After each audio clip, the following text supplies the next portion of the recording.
were almost immediately shut down. I feel that businesses know how to keep their area safe and clean for constituents and different people that are coming through and using, as well as ways to have a common sense look at doing groups, so that these businesses affected by groups, and maybe some aren't going to be able to jump in and do business the way quick as others. But I'm seeing my bank branch close down. I'm seeing a lot of other things that are happening that are directly affecting us. And, you know, last week I sat through the whole entire meeting, and we need a quick path to open up. And I didn't even see you guys address the 6 points that the president had put forth. So let's go with the governor's order, and let's shut down the Hillsborough County order. Again, as a resident of Hillsborough County, a small business owner, and a father of 5, you know, there are people boarding up their windows that are not going to be able to open up again, not to mention the ones that have to decide whether they're going to take a paycheck because they have to pay their staff.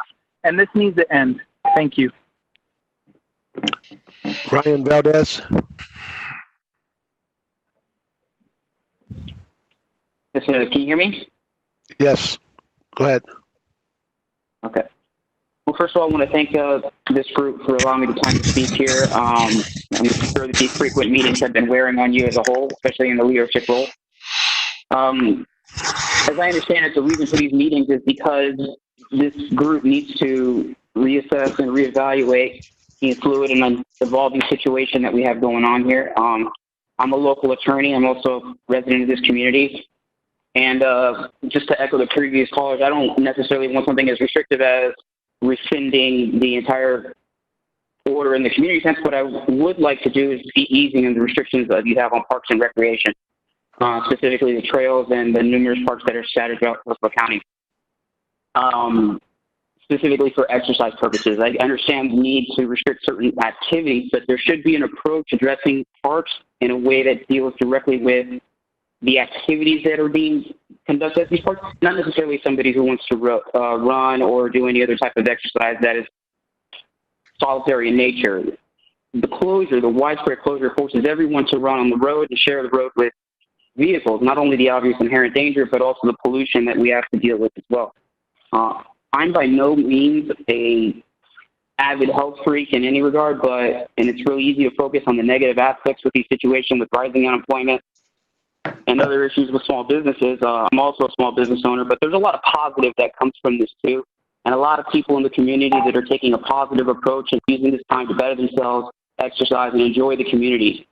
As the tweet came out of the mayor's office, Mayor Pastor's office recently regarding Tom Brady, it goes to show that there's already employees that are working at this park to make sure that they're not being utilized. The directives could very simply change to say, well, let's just make sure that social guidelines or social distancing guidelines are being Mr. Ryan, Mr. Ryan, your 2 minutes are up. Your 2 minutes are up, sir. Thank you. Jerome Perez.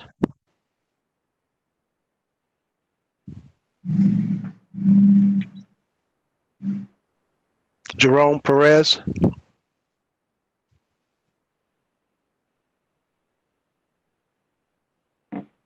Thaddeus McLaurin.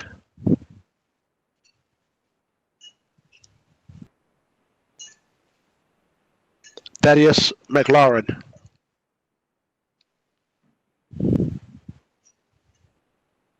Okay, that ends our public comments. We're now moving to public health updates.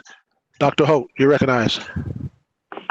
Yes, sure. Thank you. My name is Dr. Doug Holt, Florida Department of Health, Hillsborough County.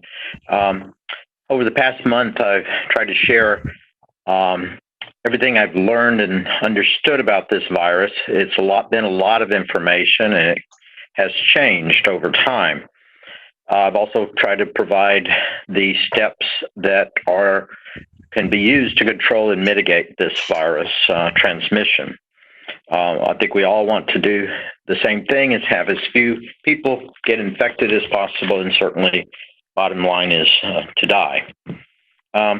Today, I just want to review 6 key points that I believe are most important as we proceed with some tough choices down the road. First, at least 95, probably closer to 99% of our population does remain susceptible to becoming infected. Even if we assume that it's 10 cases for every one we know about, that's still less than 1% of our current population. COVID-19 is highly contagious. The scientific term that we use is called R0, and it basically defines how many people does one infected person infect. If we're not doing, and I would call personal responsibility, added in addition to the social distances added to that, and they don't take the place of each other. They must be done together. That R0 is probably 5 or 5 plus maybe. And just perspective, that's closer to a smallpox than influenza. With our social distancing and personal responsibility, this number has decreased significantly in a very short period of time, probably approaching 1. And I think that's why our models look so good and so fast they've looked so good. If we can continue to get full cooperation commitment to continue the personal responsibility, distancing, personal space, brief contacts with people that certainly anyone we're not familiar with or not routinely around, hand washing, elbow bumping, and mask.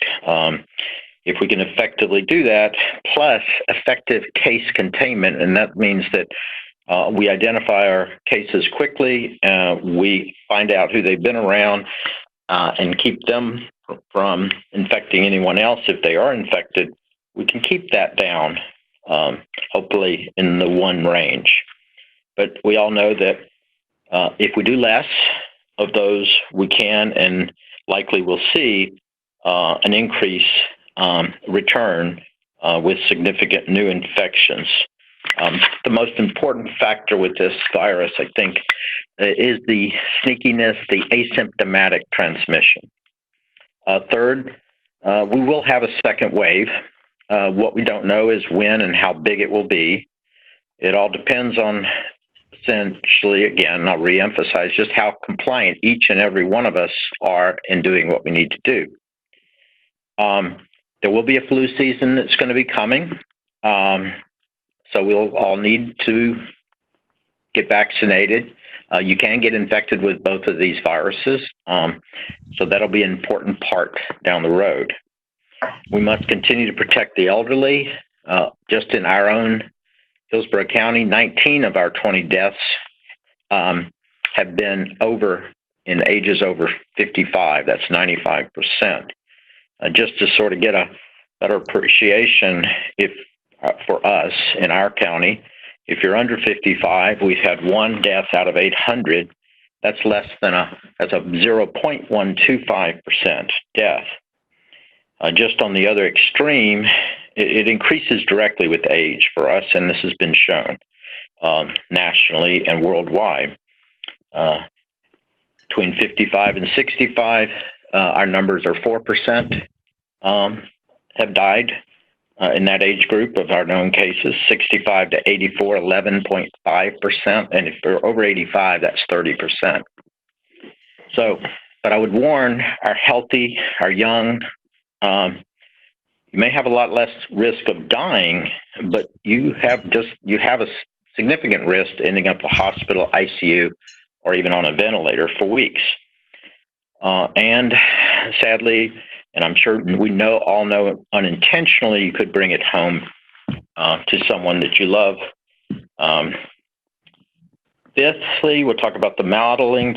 Just a few points. We have certainly flattened the curve.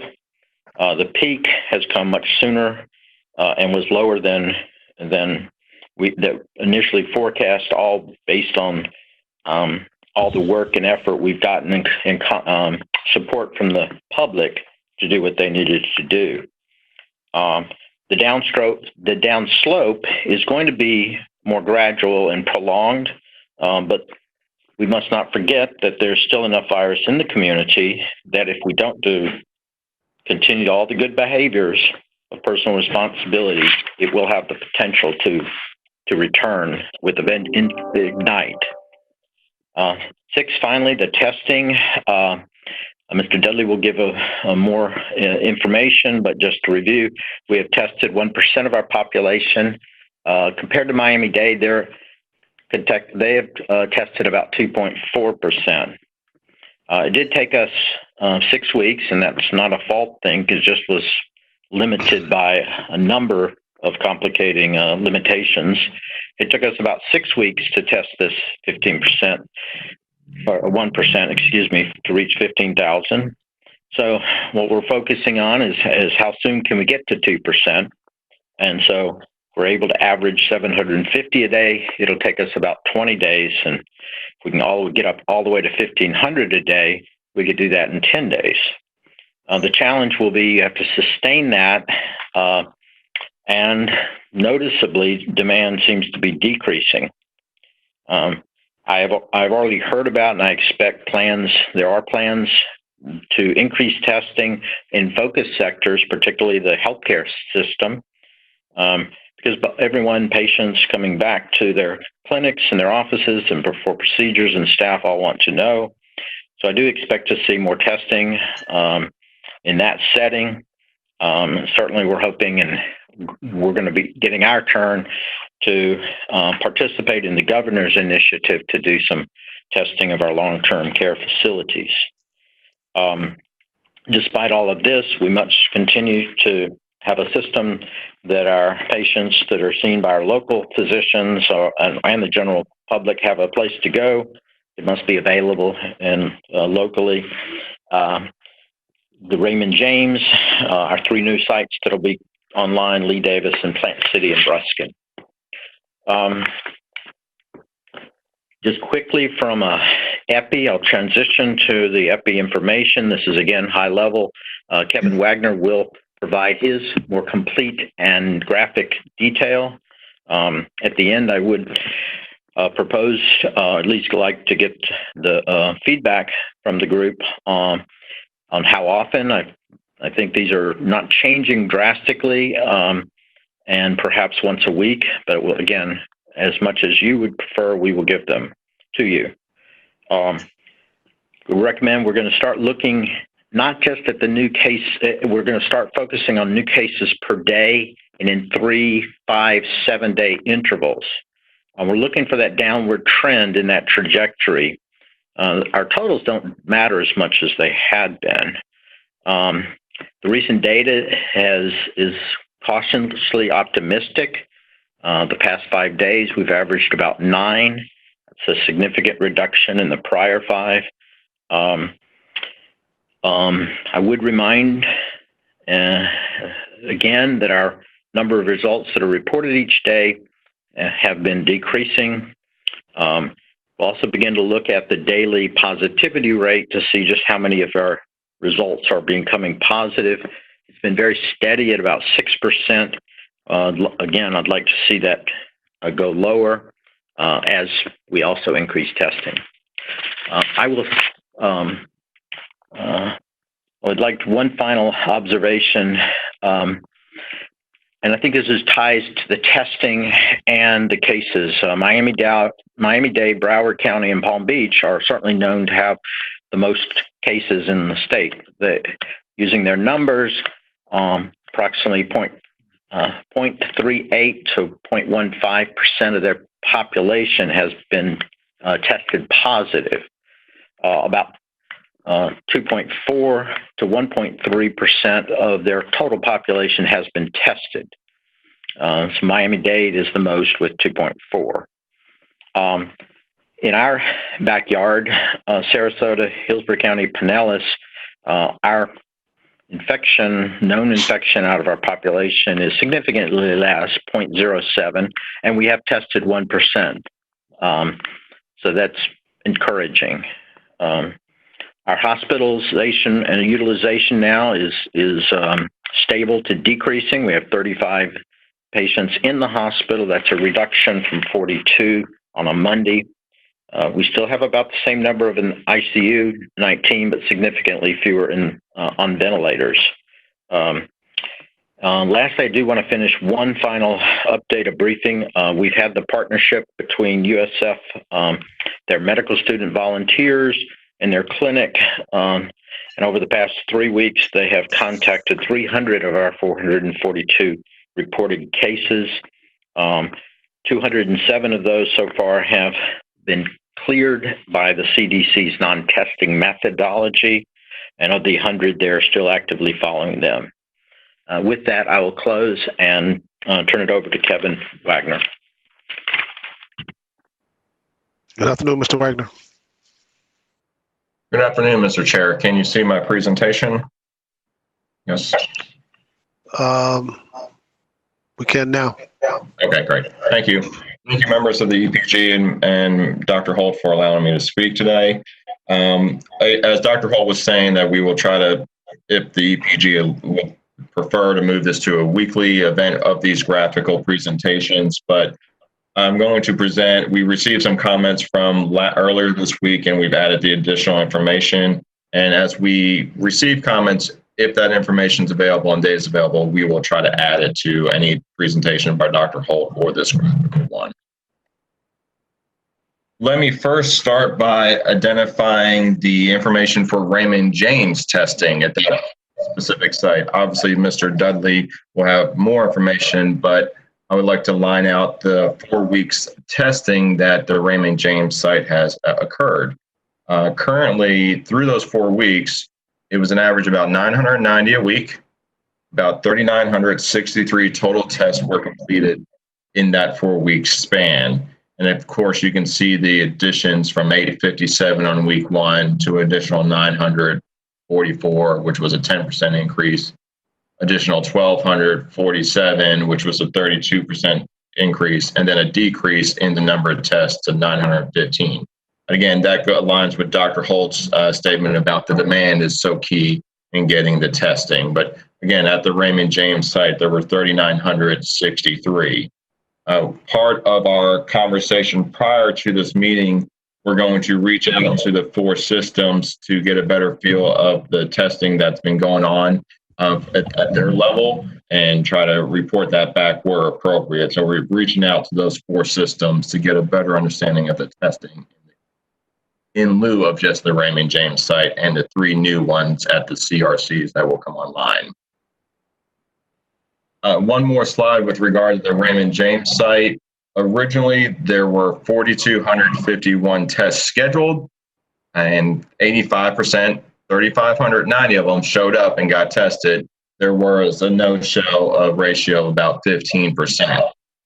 When we flipped that over to the total tested, again, the 3,590 were tested, but there was also an additional 372 who weren't scheduled who also got tested. I'm not saying walk-ups, but they were individuals who weren't scheduled and got tested, which made us our 3,963 total. So again, there was always a portion of no-shows, but then we overcame that with individuals who were tested who weren't scheduled. Regarding the testing, as Dr. Holt has alluded to before, we tested over 15,000, over 16,000 in the community as of the 4/22 update yesterday at 5 p.m. So again, that's the aggregate total, which was 2% more than the previous day. So what does that mean from a trend standpoint was one of the questions we were asked. On this slide 5, we are seeing the number of new tests per day, and we've added the trend line where Dr. Holt identified that it's been a fairly flat on the last couple of days with the number of new tests. So the trend line has been flat, again, 200, 200, 300 the last 3 or 4 days backward. So again, that's been the trend of those total tests within the community for Hillsborough County. Moving forward in the same vein and same thought process, this is the aggregate number of cases in the county, which was 986 as of yesterday at the 5 o'clock update, which was 7 more than the previous day of 979 and 6 more than the previous day. So again, that's aggregate. The line always goes up. But what does the trend show us? The trend shows us a slightly downward. But again, we have to take consideration of this is when the results are reported from the labs, but we can see the last 4 days they've been under 20, as Dr. Holt alluded to, and the map shows it respectfully. So the trend is slightly downward. I think this will be one of the interesting ones to keep going for tracking the next week to make sure that trend continues. And as Dr. Holt alleviated to, adding the positivity, negativity rate on a daily aspect and looking at a weekly or 3 or 5, 7 day trend will be added. We just didn't have time to crank that into this presentation today. Again, we are at a 1% testing rate. Again, I can't account for individuals who receive the test more than once, but Hillsborough County is at a 1.09% testing rate of the Hillsborough County population, again, of the 1.45 million. These following slides are essentially the same ones you saw Monday, with slight differences in the data. Again, 2 or 3 differences in data. But again, the male-female ratio is nearly identical to our population, 50% female, 48% male, and for both the diagnosis and the total population. So no change in that demographic. With regard to this one, you saw this last Monday. This is the age by the percentage breakdown. As Commissioner Overman was talking about the workforce, I added in the gender population of Hillsborough County as a comparison. So for females who are 25 to 34, there are 93. They are 15.73 of the diagnosed positives, but they make up 15% of the gender population for Hillsborough County. So I just wanted to give a comparison to see if any particular age bracket is exceeding the norm in our population. And again, doesn't look like it. A little bit higher on the 55 to 64, about 4 or 5.5% difference. But again, statistically, relatively, the positive cases are matching our demographic from a population standpoint for females. On the male side, again, the same thought process, looking at the population as a whole versus positive rates. Again, males, again, on the 35 to 44 are a little bit higher statistically, and 45 to 54, but not great, but they are a little bit higher. So again, it's something we want to track, but it is, again, in the workforce potential age in the 25 to 64 range. But everything else looks about the same and looks about equal comparatively as the population as a whole. The demographic information, you saw this 2 days ago. I combined these charts just to save time. The Hispanic on top with regard to ethnicity from number of cases versus total population is about the same, 29.2 and 29.3%. The non-Hispanic hasn't changed. And then the unknown is 16%, again, because census data doesn't have unknown, but that is in the FDOH data. So again, I can assume that goes to non-Hispanic, but I cannot be sure, so I will not put it there. The other part with regard to race and the positive cases against the population as a whole, white is about 50% versus 70% as the population as a whole. The African Americans, 16%, 17%. Still fairly close. The other is a little bit higher on the daily results, and then we have the unknown. But again, everything looks about the same from 2 days ago, not significant variance. And the hospitalizations, Dr. Holt talked about the number that have been hospitalized. I've added the demographics respectfully. I believe this was in Monday as well. The Hispanic has a little bit higher hospitalization of almost 3%, but again, specific variable. It's a small number that's being hospitalized, 150 or 140, whatever the number is, versus our total population. But again, it's a slightly higher. The non-Hispanic, again, is less than the general population, but again, I have the unknown variable. On the race of hospitalizations, Caucasian white is less than the general population.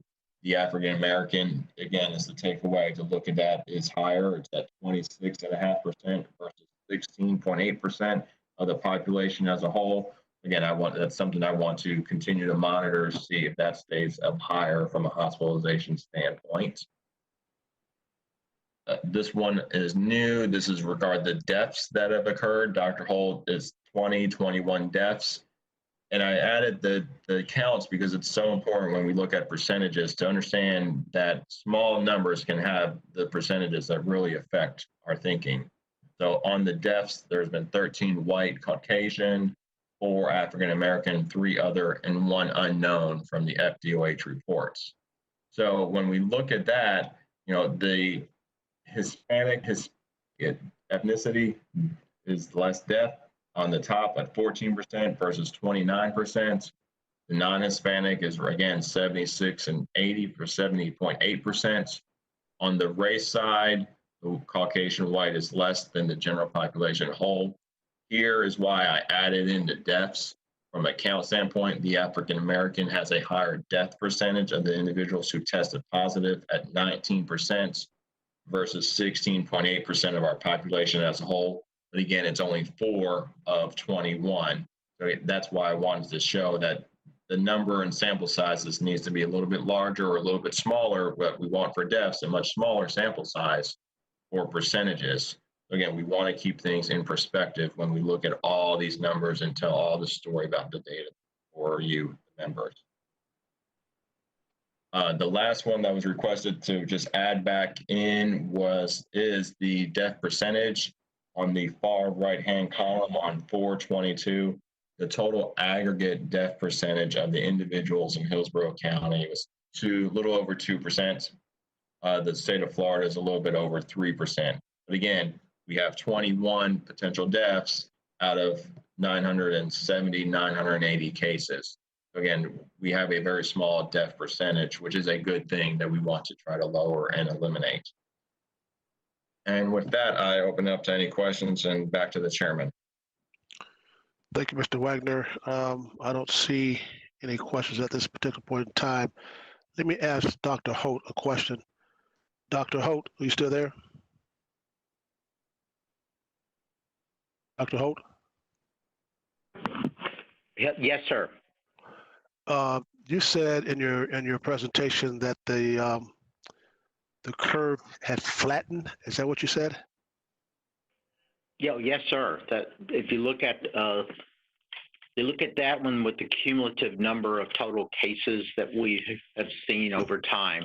So that's in reference to that, sir. And that's the flattened in Hillsborough County. Is that what you're saying? Yes. I mean, yes, sir. I think if you look at slide, I think it's 6.6 on Kevin's presentation. That's kind of the trend that we would refer to as flattening. Okay. All right. Chairman Miller. I'm trying to see if for some reason my computer's not working right. Who said something? Hi, Chairman Miller. It's School Board Member Snively. You recognize. Thank you, Chairman. I just had a quick question of the 151 hospitalizations, and maybe I missed this number as I was jotting information down. How many are current? Are those current hospitalizations or cumulative hospitalization? That is a cumulative. We obtain that information when we do our first interview and find out were they hospitalized on admission or on presentation. The total number at this time that's in the hospital are 35. That's a reduction from 42 on Monday that I reported. And that's a pretty much a steady trend. Again, I would call it flat, similarly to what we're seeing with new cases. I'll stop there. Okay, thank you. That answered my question. Thank you, Chair. Thank you. Members, I can't seem to get my computer to move to show me if your hands are up to ask a question or not. For some reason, I don't know what's going on here. So you're going to have to just give me a signal or Mr. just Chairman. Yes, sir. This is Rick Lott. Mayor Lott, you recognize. Okay, I'm going to ask a couple of questions here. So I appreciate the data you gave us today. And the question I had is for our hotel that we have 377 rooms in, or available, how many of those are being utilized right now?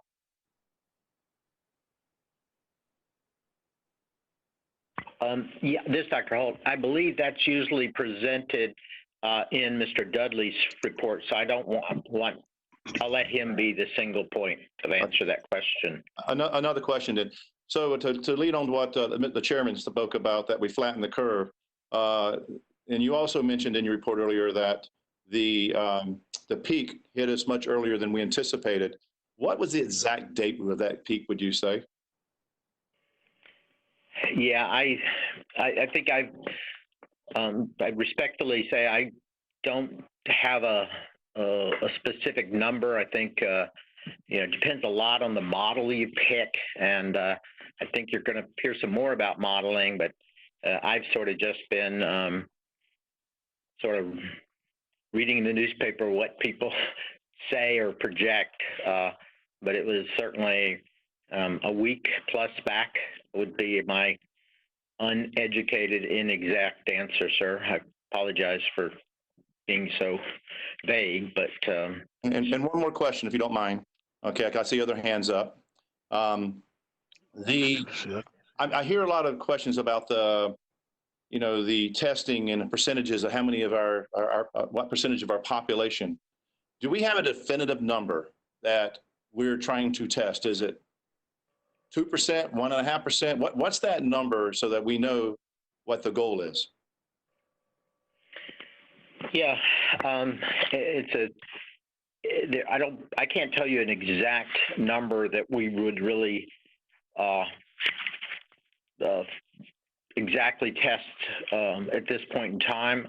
I think what you want to do is you want to have a system that is regularly testing throughout the next few months or more. And as long as you have that capability, you will be increasingly every week and every month, you're going to be testing more and more of your population. So the more you test, the more confidence you have in the data. But I don't know if I can tell you, I'd like to see us get to 2%. And from there, if the trends are continuing with the positivity rate going down, so we're not adding more new cases, then that's a indicator that the level of virus that's being spread is not increasing and actually is decreasing. So again, I guess I didn't answer either one of those questions, and I apologize. I'm sorry, I do have one more question. So when we voted on the safer at home policy several weeks back, the number one reason why we voted on that, at least that was the main reason why we voted on it, and considered the facts and the data that was shared at the time, is we were trying to make sure that we did not overwhelm our medical system and the medical capacity of our county. Did we come anywhere close to overwhelming the medical capacity of our county and our system? No, sir. The hospitals had decompressed quite a bit. They had opened up a large number of their hospital beds, so we did not approach their existing capacity, much less need for the surge. I'll stop there. Well, thank you. I sure hope that we open up our system for elective surgeries here pretty soon, because I'm seeing a lot of citizens we have that are in a lot of pain, and things like gallbladder surgeries and so forth. And friends I'm talking to, they're almost immobile, but they can't have them removed right now for whatever reasons until that's lifted. I know it's not a part of this board, but I hope that happens soon, because obviously it looks like we have the capacity to do so. Just one more comment. I think when we made the decision to safer at home, that was quite a bold decision. We were looking at the data and so forth to do so, and obviously without any previous, it's easier to make a decision now with the data we have today versus the data we had back then. But I just really think that we need to applaud our citizens in the community, because without having, super strict, mandates on our citizens, they responded, and look at the numbers that we have to show for. I really think we have to give a lot of credit to our citizens for being a great, close-knit citizens and reacting to, the plans that we put in place, because to me, the numbers show that they prevailed, they listened, and you're always going to have pockets here and there, but as a whole population for Hillsborough County, they did quite well. So thank you very much. This is Dr. Unash at USF. Can I respond a little bit to Mayor Lott's comments and questions? Dr. Unash, you recognized. Thank you very much. Yes, regarding to the question of the percentage to test, Mayor Lott, I think the recommendation is sort of not really dependent on the percentage. The idea here is to have a test that's going to be readily available to anyone who feels like they have any symptoms that may correspond to COVID-19. So it's more of a clinical type level thing. The fewer cases that we have, the fewer tests you're going to need to run, because the fewer people who are going to be symptomatic are going to be going in to get tests. But the idea is to reach a point where anyone who feels like they might have the infection can easily walk into an urgent care clinic or a place in the mall or any place else and get a rapid test and know within 15 minutes whether they're positive or negative or not. And that will allow us to rapidly identify the symptomatic patients, do contact tracing, and try and get rid of this whole sledgehammer approach that we have with the safer at home mandates that we're undertaking now. And I would just like to reinforce your congratulations. I will be giving a couple slides and later on based upon some of the modeling work that we've done for Hillsborough County. And I think what it shows is that the quick action that was taken by this group reduced the number of projected cases and probably the number of deaths roughly 100-fold. So I think that you guys have to be really congratulated for your swift and decisive action that saved many, many lives. Thank you, Dr. Unash. Mr. Merrill, you recognize. Thanks, Mr. Chair. Because of some of the comments in the public comment section and some of the discussion, I think it's important just to make the point that the entire state now is under the governor's stay-at-home order. And the governor's stay-at-home order supersedes our stay-at-home order and any other order across the state. Christine can weigh in on that, but so we as well as all other communities are operating now under the governor's order. And so any changes to open up anything beyond what's stipulated in the governor's order has to come from the governor's office. That relates to elective surgeries or anything else. So I just want to be clear, because I think there's some confusion, especially in the comment section about us rescinding our executive order. It doesn't matter, because it's really the governor's order that governs at this point. Thank you, Mr. Merrill. Members, I cannot move my cursor to see who wants to speak, so to see who hands up. So does anyone else want to make a comments at this time? Anyone else? This is Commissioner Overman. I'm raising my hand, jumping around. I can't see it, Commissioner. I can't see it, Commissioner Overman. You recognize. Okay. Thank you very, very much, Chair. I appreciate it. Thank you, Dr. Holt and Dr. Unash on your reports, as well as Kevin Wagner on the data. Being a data nerd, I appreciate having it, and I've asked for a lot of it, and you've been very, very gracious at providing it to us. It sounds like we have had a drop in the requests for testing, even though we've expanded our territory, and we've had some drop in our positives. And I'm certain that a lot of that has to do with the fact that people have been staying home, and that's awesome. My concern is we've still only tested 1%, and we've had a pretty consistent 6 to 7% positive rate. If we were to test, everybody in Hillsborough County, and I'm not suggesting we do that, but if we did, and our positive percentage were reflective of the amount of people that we've already tested, and if it's consistent, that means if we have 1.4 million people and 6% are positive, that's 84,000 people within Hillsborough County that actually are positive, whether they realize it or not, because of the asymptomatic nature of this disease. And that's a lot of people. Now, I'm not saying we have 84,000, but I am saying there's a potential for that if we're not careful in how we address safer at home and what practices we recommend as things loosen up coming down the road. Can you tell me what percentage or of the people that are hospitalized, or what percentage of those that have been hospitalized have been going to an ICU? Does someone have that information?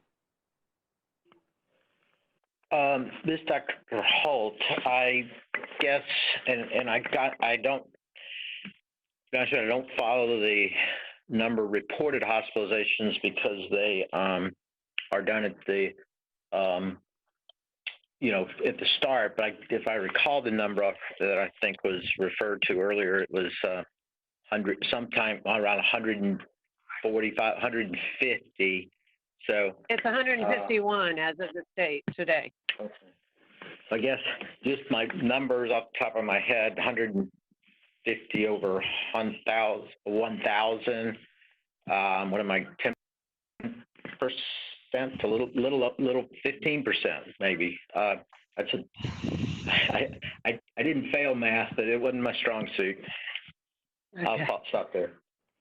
Okay, when in those folks that tested positive, has there been an analysis of the folks that actually tested positive before we enacted the safer at home? So, for example, prior to that, we'd like to know those folks that got infected, what do they do for a living?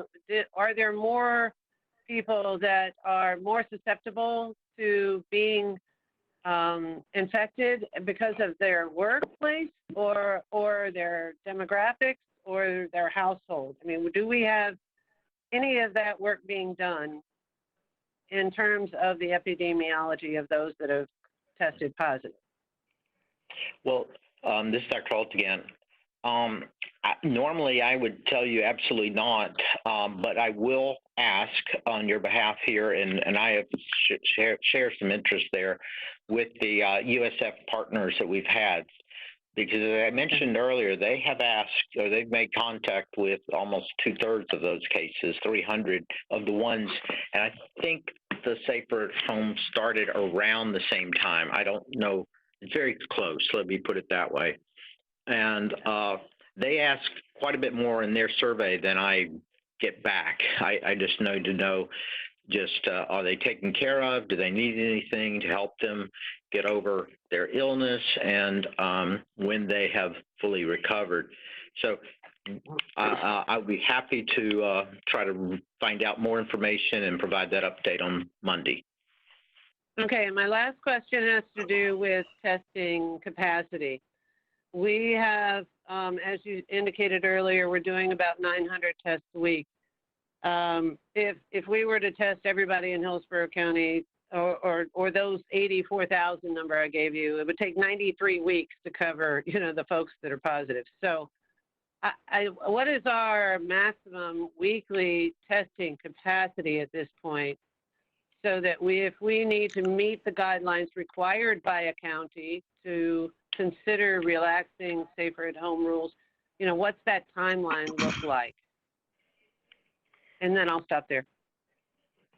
This is Dr. Holt again. The capacity to testing in our community is most available in our private sector, done through the hospital or healthcare affiliated systems. Internally, I believe, and from what I was shared with some of my colleagues, I think Tampa General has done about 6,000 tests. So they've contributed quite a bit to that total number. We've engaged with them just to be aware of that they are doing it, but we haven't gone to that step where we answer that. Your question would need more information from that sector. The 900 that was reported, I think, from Kevin is what we have done at Raymond James. And so that's a piece of the pie, but it's certainly not the total pie. I'll stop there. Okay. I still can't work my system here. Is anyone else would like to ask a question? Anyone else? Okay, Hey, thank you. Chairman, it's Mayor Castor. I'm sorry. Mayor Castor. Okay, you recognize. I got a couple of questions for Mr. Wagner. Is that 3,963? Is that the total number of tests that have been administered? Does that include private facilities as well? In other words, if I went to my physician, got a test, do they only report the positive cases back, or do they report every single test that was performed?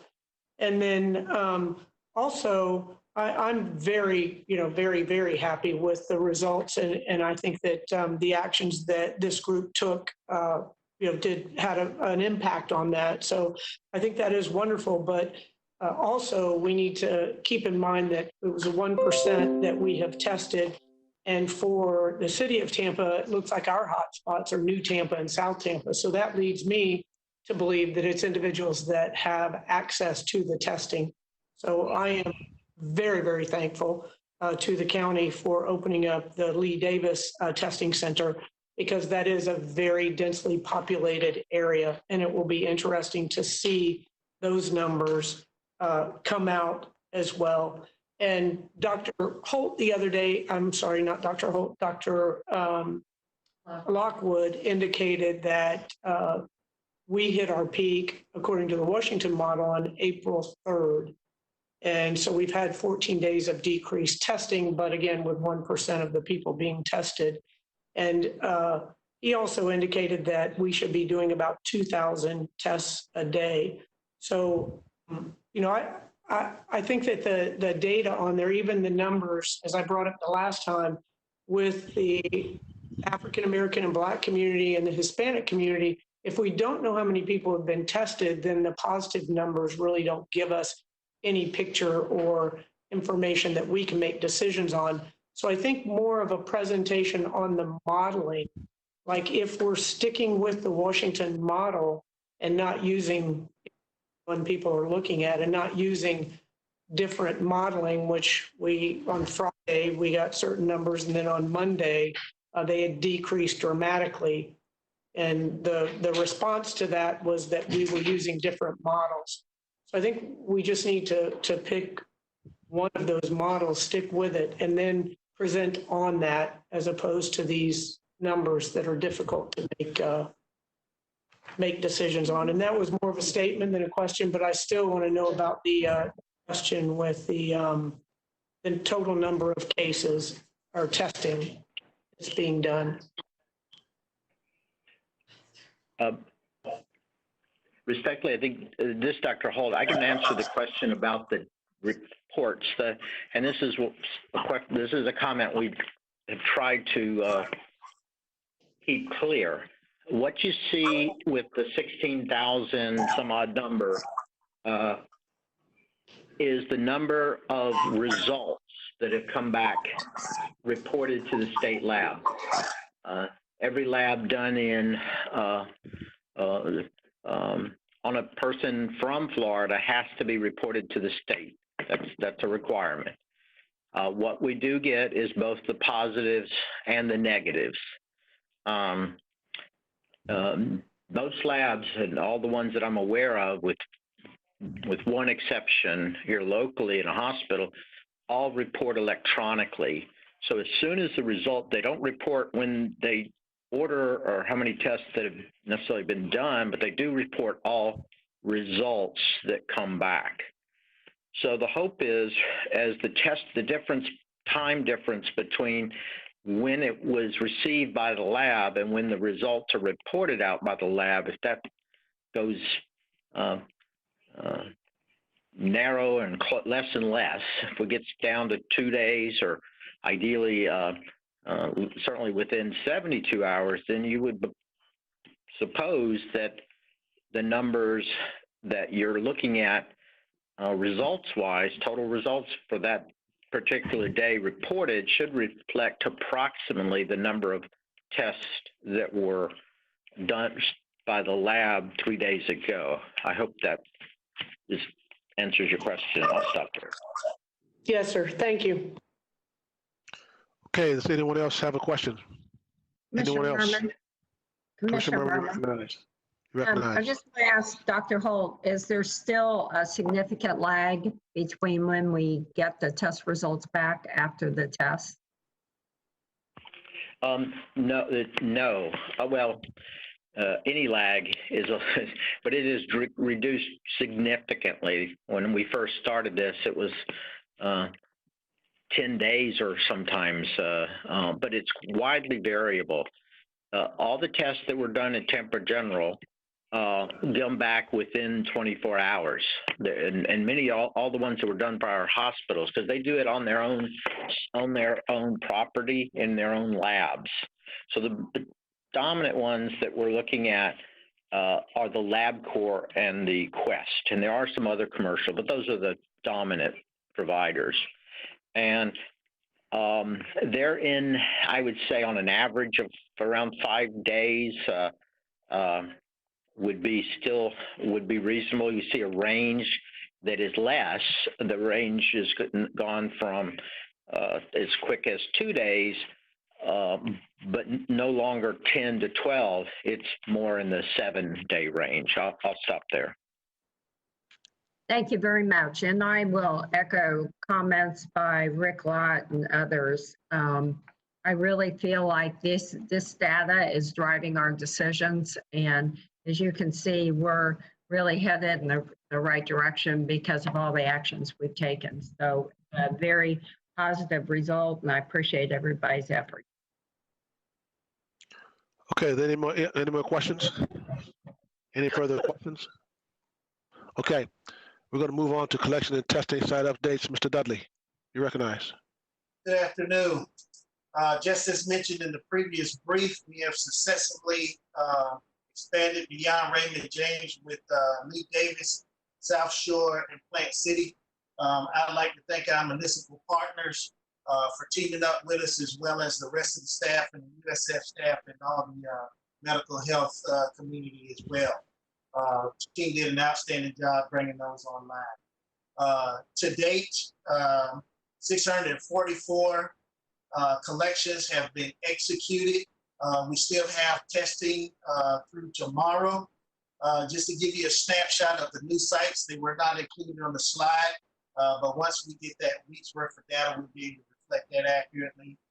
Lee Davis, as of yesterday, we had scheduled 122, South Shore 71, and Plant City 59 reservations.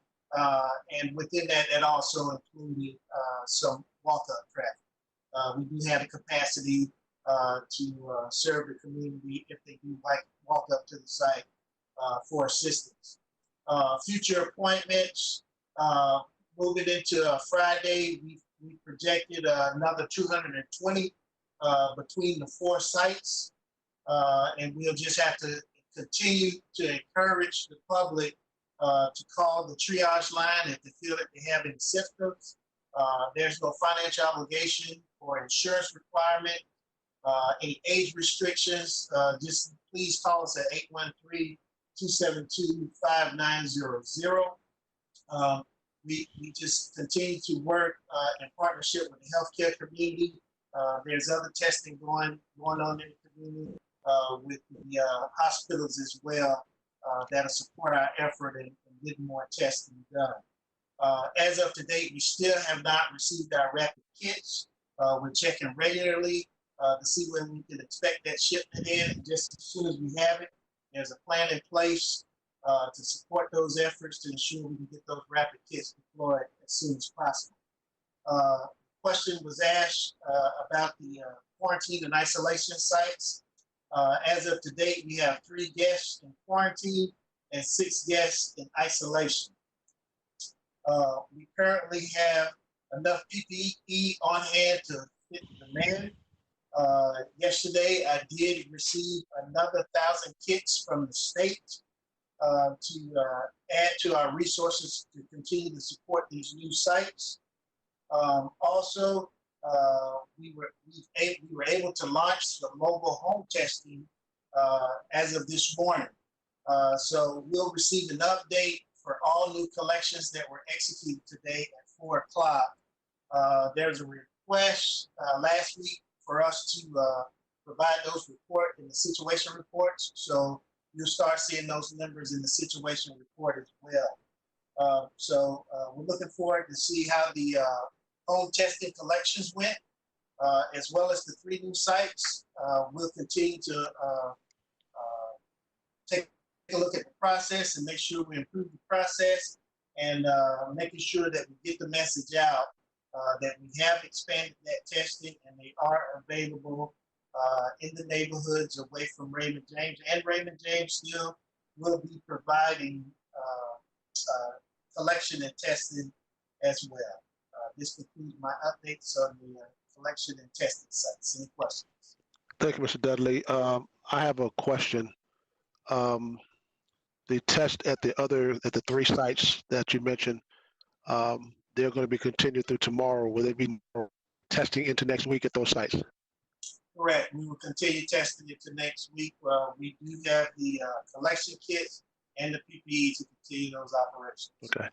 I had a couple of phone calls from some people that said that if a wife or a husband calls in to make an appointment, they weren't able to make an appointment for their spouse. Is that a rule or not?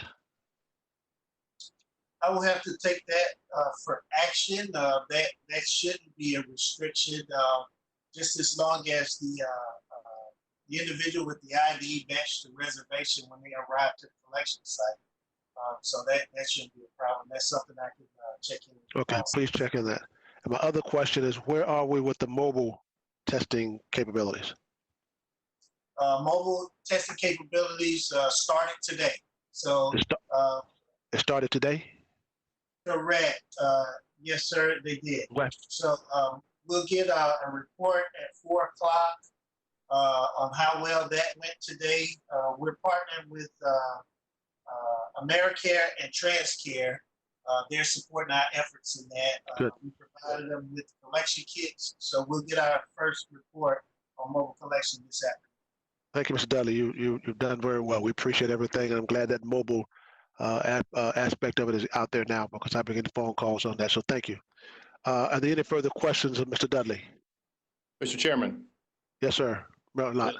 It's Rick Lott. Hey, I just want to tell Mr. Dudley and the group, thank you so much for the center that was set up in Plant City.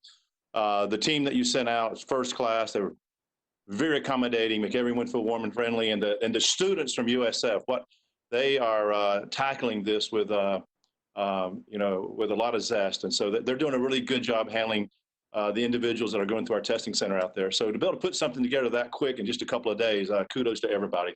Thank you. Okay. Any other questions? Chairman Miller, this is Melissa Snively. I have a quick question. Ms. Staub, do you recognize? Thank you, sir. Thank you so much for everything that you've been doing with the testing facilities. I echo Mayor Lott in the appreciation of our community members. I did have a kind of a question. It might be a little bit into the weeds, but it does beg a curious question. So we've tested over 16,000 folks in our county, and just under 1,000 are positive. So 15,264 tested negative. So I'm curious, have you changed any of the testing procedure or the screening so that maybe we're more efficient or more targeted in our approach to identifying viable candidates for testing? It just seems that, obviously with over 16,000 tested and over 15,000 coming back negative, that's a lot of negative tests. And so how agile are we or adapted are we when we're considering how we're screening the individuals before they're tested? This is Tim Dudley. One of the things we've done a couple weeks back with the approval of BLH, we've moved that age restriction and kind of opened that pre-screening up at the call center to allow more folks to flow a little bit easily into the testing sites. And also, you received a briefing from our Joint Information Center. They developed a survey to query out in the community, as well as we've teamed up with USF to find those hotspots. So I believe we are remaining agile and getting creative with what we're doing to try to find those spots out in the community. I appreciate the leadership and ensuring that we had the capability to set up deeper into the community so that the word can get out and make it more accessible, as well as our partners that have allowed us to go mobile to also increase that agility that you spoke of. Thank you, Mr. Dudley. Appreciate your response on that. Are there any further questions? Commissioner Miller, I have a question, please. Commissioner Oberlin, you recognize. Thank you, sir. I see that based on the last SIT rep report or IAP report that we got, that we've tested at Raymond James, Plant City, Lee Davis, and South Shore about 5,000. So it sounds like the hospitals have done about 10,000 or so, 10 or 11,000. So the good news is our hospitals have been a great resource. And Mr. Dudley, thank you so much for getting both the mobile and these remote sites out, because I think that's really going to help people have access to the sites, especially given the response we've had in the last couple of days. Even though our number of new tests have dropped, we saw a really nice response from South Shore, Lee Davis, and Plant City over the last 2 days. The number we got last night was 206 from South Shore, 190 from Lee Davis, and 124 from Plant City. So having those remote locations is really helping those get there. They may have difficulty getting there, and the remote is great. I spoke with the crisis center this morning, and they said they were rolling that out today. So I just can't thank you enough. And it's great that we have that. Is that going to add capacity to our ability to do the rapid tests once we get them in? And I'll stop there.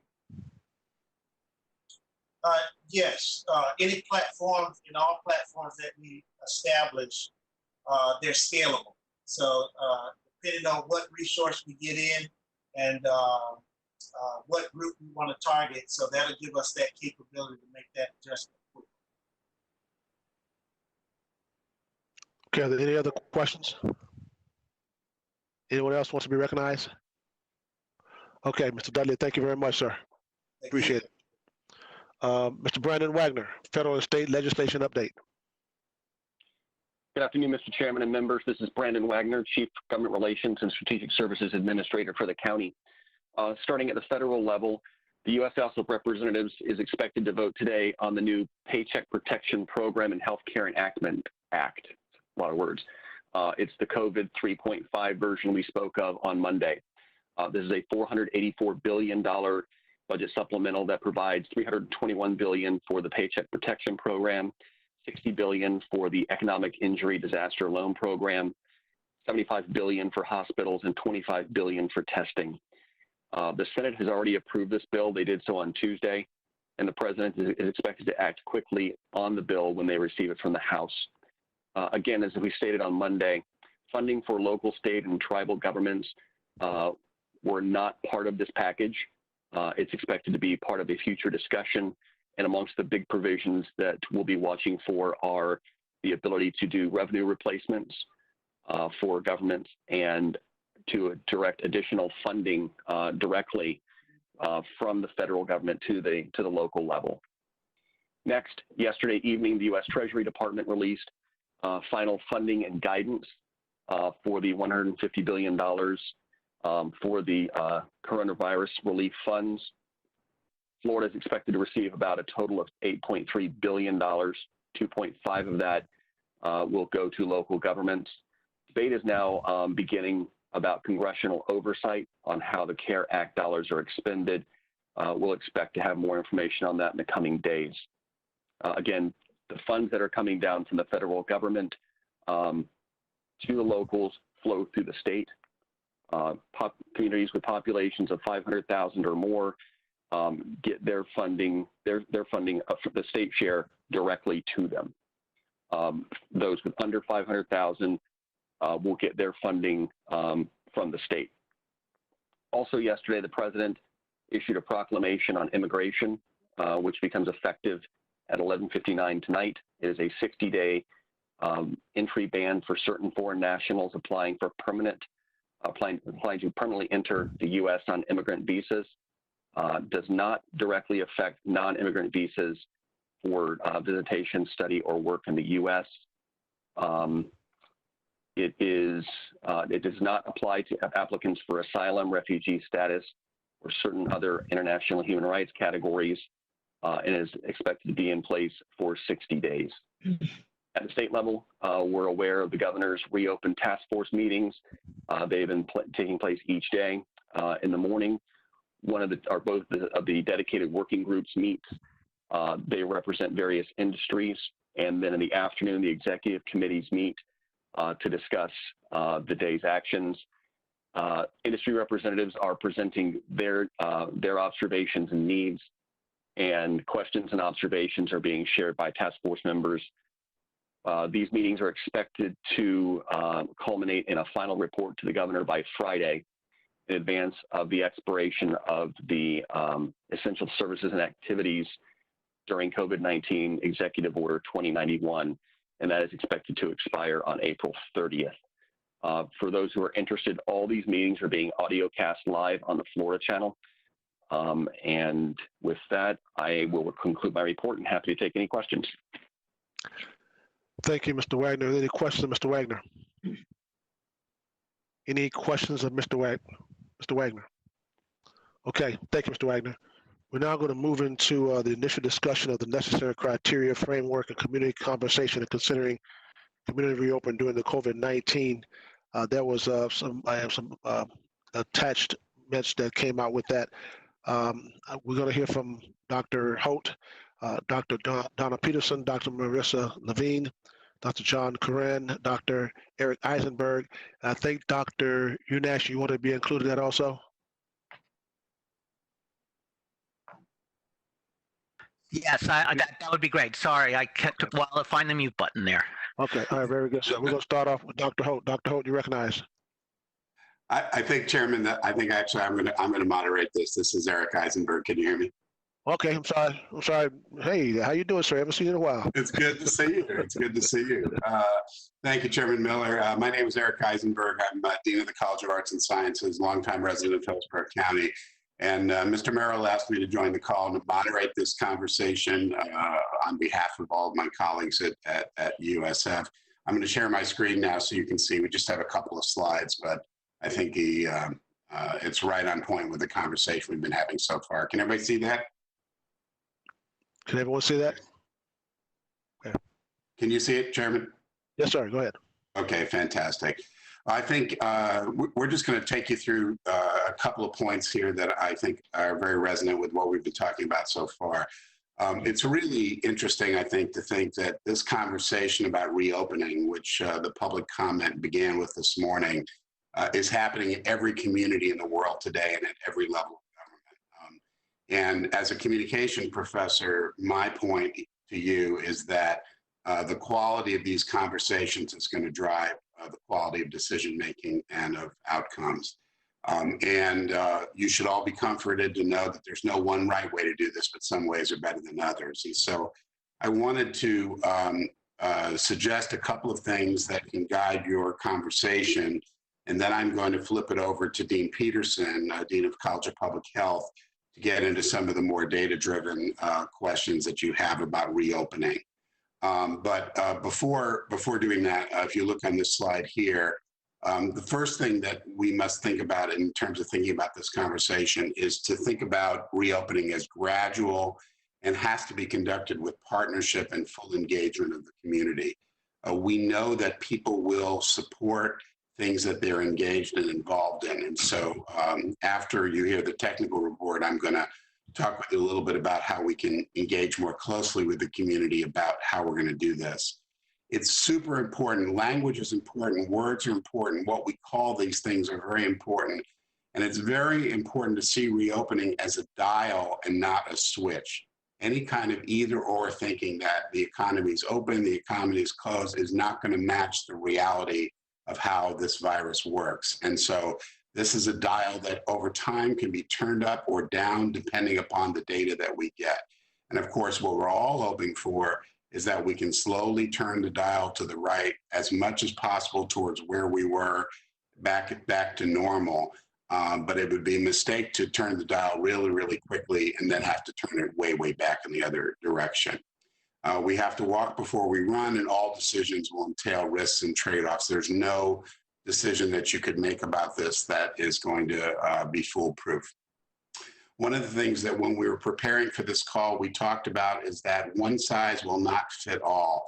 And in particular, there are two ways of adaptation that I'd like you all to think about. One is that different groups of population, different demographic groups, different groups of stakeholders are going to require special consideration, whether we're talking about age groups, ethnic groups, socioeconomic groups, rural versus urban, that kind of thing. And the second thing, and you saw this in the Johns Hopkins report you received, is that different business sectors and organizational sectors are going to require different treatment based on the nature of their businesses. There are certain businesses that can modify fairly easily, and there are other businesses where it's almost impossible to imagine how they're going to do that. And so, again, gradual approach, dial not a switch, and one size will not fit all. We're going to need a nuanced and sort of strategically tailored strategy. So both Johns Hopkins and the White House provided guidelines for a phased approach to reopening. And I want to turn it over to Dean Peterson now, who's going to engage all of our health experts in talking about exactly where we are in terms of our readiness relative to these criteria. Donna, could you take it from there? Yes, thank you, Dean Eisenberg. Chair Miller, can you hear me? Yes, ma'am. Good afternoon. Okay, terrific. So thanks again for the opportunity to speak with you. I'm going to briefly give an overview of this, and then I'm going to turn it over to Marissa Levine to give you some more concrete information. I want to begin just by reminding all of us that the actions that have been taken, the safer at home orders, the requests for members of our community to practice the social distancing, to be mindful of their health hygiene, disinfecting, all the things we've been talking about, were really designed to do three things. One was to reduce the spread of COVID-19 and to save lives. And we've seen that that's been a very effective strategy in doing that. It was also designed to protect our hospital capacity, as we've also discussed. But it was also intended to buy us some time to ramp up our testing capacity, to make sure we had sufficient supplies of personal protective equipment for our healthcare workers and first line responders, time to enhance our case identification and contact tracing system, all the things that have now continued to fuel what has been, I believe, a successful response. But we understand, as we've heard on this call and others, that these practices have come at a significant cost to our community, hence the desire to think about a reopening strategy. So as Dean Eisenberg said, and I know you've seen this, there are now more and more reports coming out that put forth criteria or what might trigger a decision to initiate a phased-in reopening of our community and our economy. So on this slide are the criteria that the Johns Hopkins report that you've all received, the criteria that they provided. These mirror very closely the GATE criteria, as it was called in the White House report. And if you saw the op-ed by Dr. Lockwood this week in the Tampa Bay Times, it mirrors his thoughts as well. So what I would say is that all of these different models, they all suggest a gradual phased-in approach, and they're all driven by four key factors. The first is the one we've been talking about all afternoon, which are the numbers, all the data we're collecting, and what we're looking for, as you see here, is a significant decline in the number of new cases over at least a 2-week period. The White House report also talks about a decline in the presentation of symptoms, COVID-like or flu-like symptoms, and they also talk about the positive test rate. And what we are building is a robust syndromic surveillance system, which you've heard about already, that will enable us to monitor where these symptoms are occurring, where cases may be appearing. And that's very important, not only to signal when it is safe to reopen, but to signal the progression through a gradual phase-in approach. That's the first factor that drives these criteria. The next is the capacity to respond, and as we've been discussing, we are ramping up to have greater test capacity, greater platforms for testing, but we really need to have the quick, rapid diagnostic testing capacity that will enable us to ultimately screen more people in the population and to identify cases, to do contact tracing of those cases. And I know there are systems being put in place right now, but we need a workforce to support that over time. And then we ultimately need to be able to identify those persons carrying the virus who are not displaying symptoms. And what will help that is when we ultimately have a reliable test for immunity, and that's coming. People are working hard to make that happen. That's going to be very important. Third, these decisions are driven by our healthcare capacity. As we've discussed, we have to make sure we have capacity not only to deal with a potential second wave of COVID-19 cases, but to take care of all of the citizens in the county and the surrounding communities who rely on these healthcare systems for their ongoing healthcare needs, which don't go away just because we're in the middle of a COVID-19 pandemic. And the fourth factor is the community and the degree to which the entire community, the business community, all the citizens in our community, are they engaged with us, and are they willing to remain receptive to the guidance that we've been providing and will continue to provide? So even when you start phasing into a reopening of the community, some things will have to remain in place, and that's maintaining the distancing we've been discussing. Potentially it means wearing face coverings whenever out in public or in a situation where distancing can't be achieved. It means adapting to new ways of working. It means adapting to new ways of how we interact with the businesses that we wish to support. It means that same hand washing, cough etiquette, wiping down of surfaces that we've been doing all along. And it means staying home if we're sick or displaying symptoms. So ideally, when these conditions are met, so it's not just what the data says about the number of cases, but it's making sure we have all of these other capacities as are outlined here, then we can move into a gradual phased-in reopening. All of these reports suggest that each phase be followed by a 2 to 3 week period where we pay attention to the data and make sure that our reopening hasn't caused harm. If all is well, as Dean Eisenberg said, we can turn up the dial, open further, wait another 2 to 3 weeks, and if all is well, we can then start to get toward a nearly fully open community while we await ultimately the development of a vaccine and the herd immunity, which we need to keep this virus at bay well into the future. With that is just a general overview, helping you understand what these principles are. I'm going to turn it over to Dr. Levine. We can talk about some more specifics and where we are on this criteria. Dr. Levine.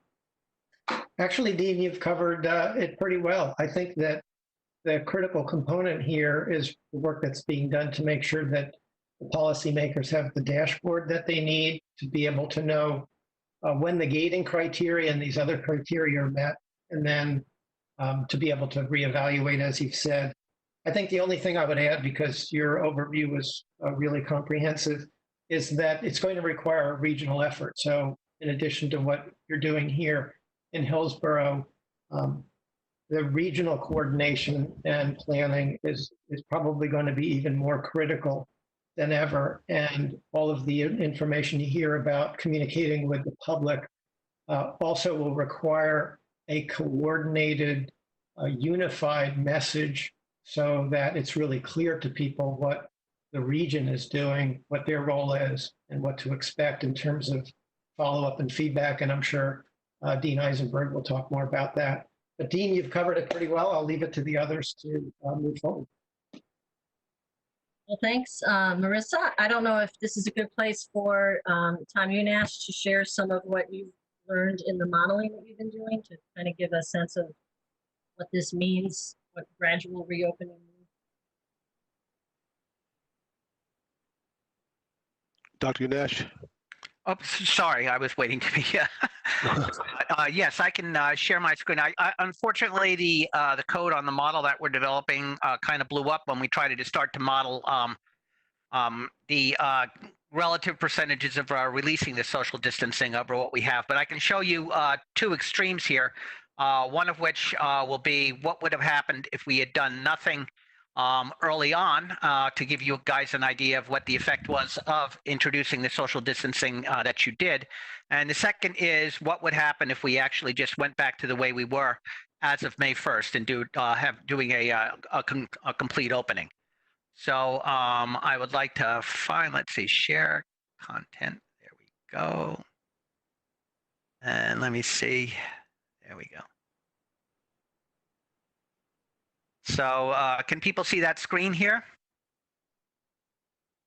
It's going to be kind of tough, but we can see it. Let me see if I can expand this out. What this is actually, it's showing, if you just look at the two top panels here, the effect of the epidemic that had happened here with the lockdown, and also what would have happened had we not done a social distancing protocol. So if we start on the right-hand side, what we can see is that these are actually listed in hundreds of thousands of cases, that if we had done nothing, we would also be approaching the peak of the epidemic sometime towards late May. And the peak of the epidemic would be somewhere in excess of 235,000 cases that we would have had. Looking at the numbers that I have just pulled from the state of Florida, probably 16% of those would have been hospitalized.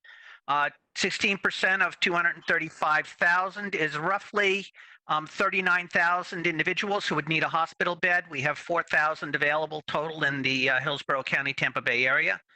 And so we would have completely overwhelmed the medical system. On the other hand, if you look towards the left-hand side, this is actually what happened. And here, the y-axis is in hundreds rather than in hundreds of thousands.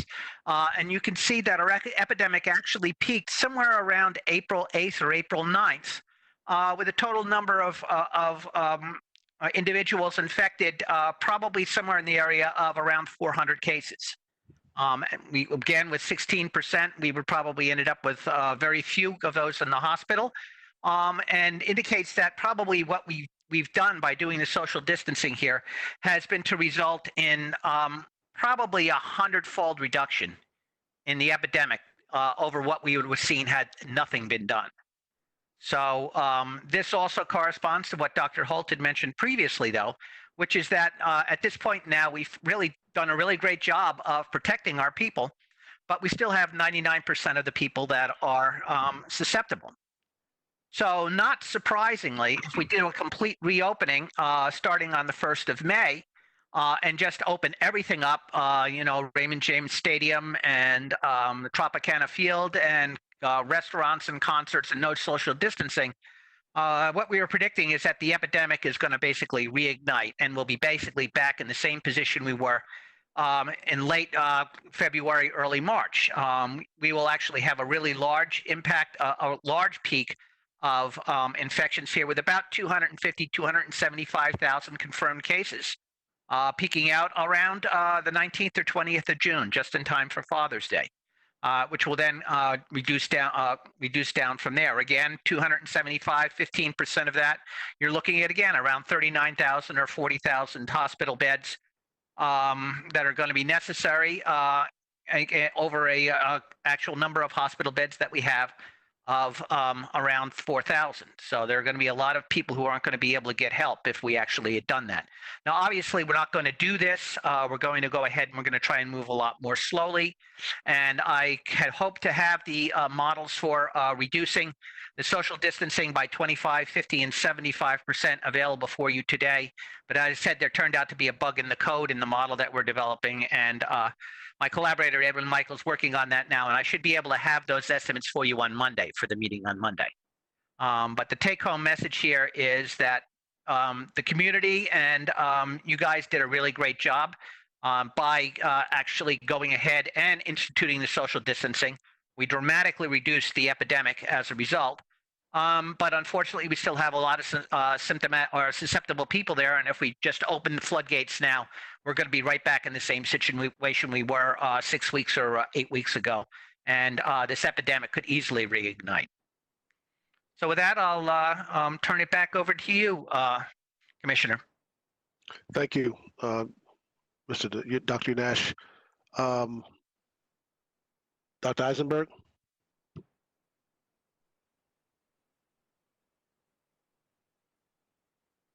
Dr. Eisenberg?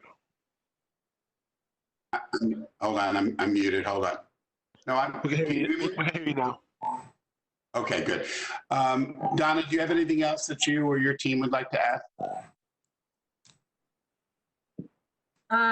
No, I think it's important to get to your last. Okay. This is Marissa. Could I just add one point? Please.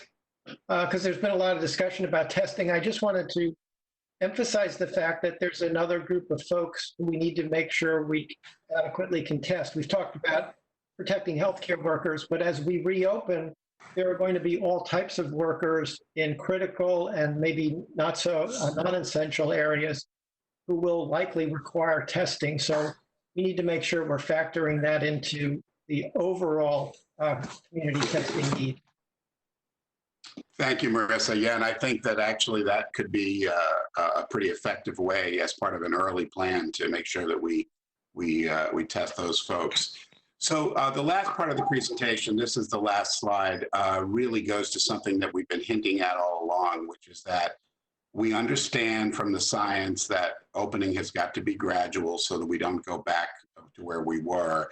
And it also has to be engaged. And so you'll see here for the first bullet is that we have to feel comfortable that the data are showing that in the gates and the criteria that we can move forward. And then the second step is to start implementing targeted communication outreach to different stakeholder groups. And I've been speaking with Hillsborough County Communication, Leanna Lopez, and others. We're talking about doing virtual town halls organized by economic sector, where we have a detailed conversation about what's possible. I think there's so many granular questions. If a restaurant wants to reopen, how can it reopen? What would it mean? Can you practice social distancing in reopening? What about the universities? What about schools? And they're different issues, you know what I mean? They're related, but they're different issues. And so I think we need to really begin almost immediately to start thinking about how we're going to have that community engagement. And then finally, and I think this is where the uncertainty is really making people anxious, is we need to begin as leaders to visualize for people what a future scenarios might look like. In my own mind, it's comforting sometimes when I hear the clinicians say to me, well, we'll probably have an effective treatment in 6 months and a vaccine in 18 months. So, you know, how long is this really going to be? 6 months, 12 months, 18 months? And then Donna started to allude to this very interesting question of what does the new normal look like? You've all seen the comments on Facebook. Will we ever shake hands again? Or are we done shaking hands as a society? Which practices are going to return? Which practices are going to change or disappear? Somebody said to me the other day that after 9/11, we had to adjust the way that we think about air travel. And there, you know, it's in a way, it's a terrible analogy, but there's some truth to it, which is to say, we're going to have to adjust the way we behave out in public, at least for the short term, until we have a vaccine. And then finally, there are some things that we've learned from this that are actually going to be changes that will maybe be improvements. Maybe we will have a different relationship with technology. Maybe there will be new market opportunities that will come around. I can tell you that grocery stores have been fighting against delivery for many, many years, and I think they're all doing it now. You see things with communication technology. There's going to be pressure for new economic policies and approaches to how we deal with the elderly and long-term care and things like that. And so I think beginning to think about what the longer-term future is also going to be something we're going to need to engage with our communities about. So that's my presentation, and I would love any questions, and our whole team at USF is prepared to respond. Okay. This is Andy Ross. I have a question. Hold on. Go ahead, Mayor Ross. Okay, my question is for Dr. Unash. Is he still on? Dr. Nash? Yes, I'm here. He's there. Go ahead. Dr. Nash, this is Andy Ross from Temple Terrace. Good presentation. Thank you. I did have a question about, first of all, I'm pretty sure there's consensus that some of the measures that have been put in place by all levels of government have had a positive impact on reducing the numbers of infections and flat curve. But I'm curious, how is it possible to establish with accuracy what those numbers would have looked like without certain measures? There's so many variables in this. How can we know for certain that, 10 or 12 or 15 or whatever the number is that was on your slide, how many people would have been affected had these measures not have been taken? And then further, how can we quantify which of those measures had the biggest impact and which one of them didn't, because we did all of them at the same time? So I'm just curious, how can we establish with certainty what would have happened had things been done a little different? Well, the answer to that is we can establish that fairly easily, because basically what you've got here with a respiratory infection like this is a model that's very similar to a single state chemical reaction. Very similar to radioactive decay, for example, because what you have are people who are moving with radioactive decay. You have a substrate which then moves to a product, correct, at a certain rate. And here, basically, what we're looking at is the same thing. We have substrates, which are susceptible people, moving to the product, which are people who are recovered or dead. But for our cases, we put them into a dead-end state. They're no longer susceptible.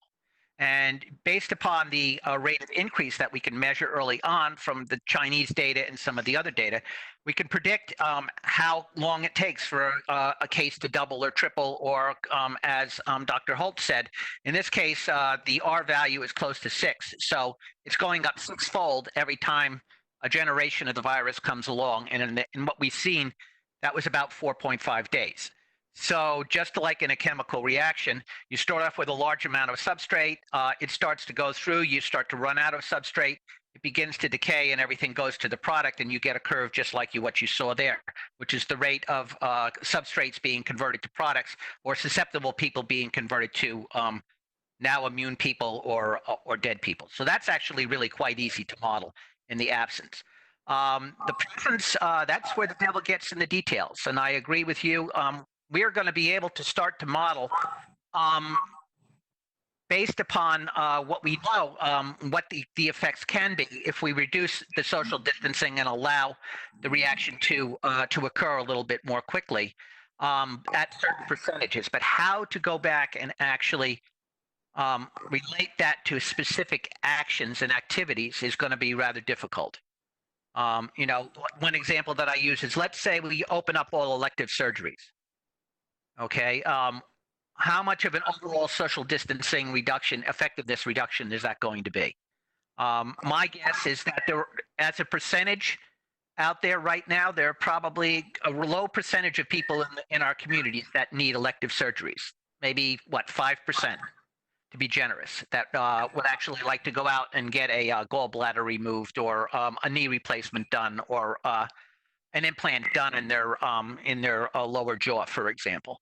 And if they do this, it's going to be done in doctor's office, where everybody's going to be maintaining some good infection control measures, wearing masks, washing their hands, wearing gloves, and so forth. So my guess is that the reduction in the effectiveness of social distancing, of allowing that, is going to be negligible. And it won't really matter. On the other hand, if we go out and we say we're going to open up all of our restaurants again, my guess is that the effect of that is going to be quite substantial. So one advantage that we have here, I think, in Florida is many countries in Europe are already beginning to open up and are making movements towards opening up restaurants and shops and things like that. Other states in this country are trying to move a little bit more quickly than we are. Georgia, I think, is a great example of that. I think we're going to be able to sit back and learn from what happens in those countries to start to be able to look what they have done and to try and get an estimate of what the effectiveness of the different social distancing measures are by what they actually start to take off and in their particular situations, and how much it has an effect on the overall rate of infection. So, I can almost guarantee that what we do here is going to result in an increase in the infections because we have such a very large, susceptible population that's there. The real key here is going to be developing policies moving forward that allow us to keep that increase in the infection level well below what will overwhelm our healthcare system, and to do it in such a way that we protect the most vulnerable people and result in the fewest severe cases and fatalities as possible. But it's going to be an iterative process, I believe, moving forward. We're going to have to try things, as Dr. Peterson said, wait for a few weeks, look to see what happens, and if things look good, then we can take another step, and wait to see what happens and then take another step. But unfortunately, nobody's ever been through this before. This is the first time in history that we've really understood the whole process of the infection and are trying to actually go ahead and make these policy changes. And we have no prior data to really rely upon. So we're going to be, in some ways, really walking very carefully and having to proceed quite carefully here. Thank you, Doctor. Okay, like I'm back in business. Another question, please. Hold on. Like I'm back in business. So I don't know who came first. So I'm going to go by what I have here. Commissioner Overman, you recognize. Thank you, Chair. I truly appreciate it. And this report has been excellent. You've given us a lot of good data. And I think what I heard was there are basically in both the Johns Hopkins plan and the plan out of the White House, is there are several steps that we have to accomplish as we start considering what we need to do as far as our workforce and our citizens. That's to get the screening and this testing up, which we're doing, it sounds like with rapid testing available, depending on what that supply looks like, we can start doing effectively. We need the syndromic research that Dr. Unash's folks will do and have enough data to matter. And we need to ensure sentinel surveillance to be able to identify asymptomatic folks. This is in both reports. And I don't know where we are in the ability to do those three things well. The healthcare system is doing their job. They're making sure they have room in the hospitals, and we can start working on plans for safe workers. But where are we with the syndromic testing and the surveillance to be able to do that? Because those are the first steps we have to achieve. Who are you addressing that question to? Well, it's a combination of Dr. Holt and our USF team that's supporting that effort. Who would like to answer that question? Well, this Dr. Holt, let me start, but I think it's important, and I also would love or need the input from my colleagues. The syndromic or any monitoring the level of COVID-19 activity, as we've talked about, and I think Dr. Unash clarified that the testing capability and capacity needs to be readily available. And so, that is a critical step. Does it need to be present in its entirety before you take that first step? That's not so clear to me. I do know you have to see a downward trajectory of your number of cases and the level of activity in your virus, in your community. The syndromic surveillance will be an additional way to give some hopeful validation for that. The testing, I think we've talked a lot about. I expect to see more, especially as they advance and we get more rapid testing and perhaps testing that can be obtained without using an N95. The healthcare system, again, I think we're all feel solid about that. They're already beginning to figure out how they're going to have a COVID side of the hospital. I'm not entirety, but they're going to have a COVID area and a non-COVID, and anybody coming in, I suspect, will be tested to determine their location of care or procedure. The public health capacity to do contact tracing, we're right now trying to assess just what does it take now that our numbers have been down for the last week. If we did the full and complete and quickly comprehensive interview of every close contact that therefore would be at risk for being infected and ensuring their compliance and their cooperation to remain isolated, what does that take in manpower or staff hours? But we're also looking at technology to enhance that. And I know locally there's efforts here within, again, USF and Tampa General that are participating in ways that will help us do that. So I think what's important is those efforts have to move fast in the next, several weeks or more, while if there is a gradual step forward, which the governor, I think as Mr. Merrill said, is going to take the first step, then we have to be certainly ready with the capabilities to monitor closely the amount of virus. That involves as much testing as the surveillance, syndromic surveillance. We have to have our public health capacity to identify and contain all the exposed cases or contacts.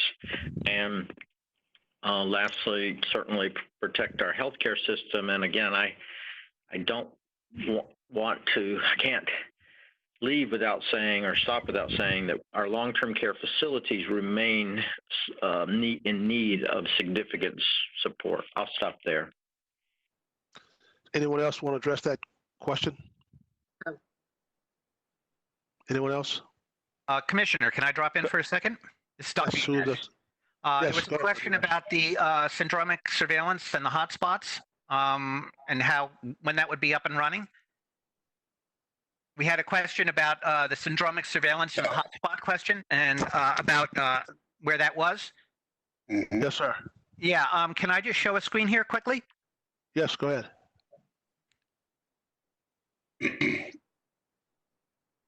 So this is a blown up map of actually by zip code of the hotspot analysis of the surveys that we have now, which are somewhere north of 1,600 surveys. And the color codes actually indicate the places where people have been calling in by zip code, with colors moving from, I guess, dark gray there through red to yellow. And you can start to see actually right now where the hotspots are coming in by the syndromic surveillance predictions here in Florida. We have quite a bit going down here in downtown Tampa, and some up here in the New Temple Terrace and the Tampa New Tampa areas as well.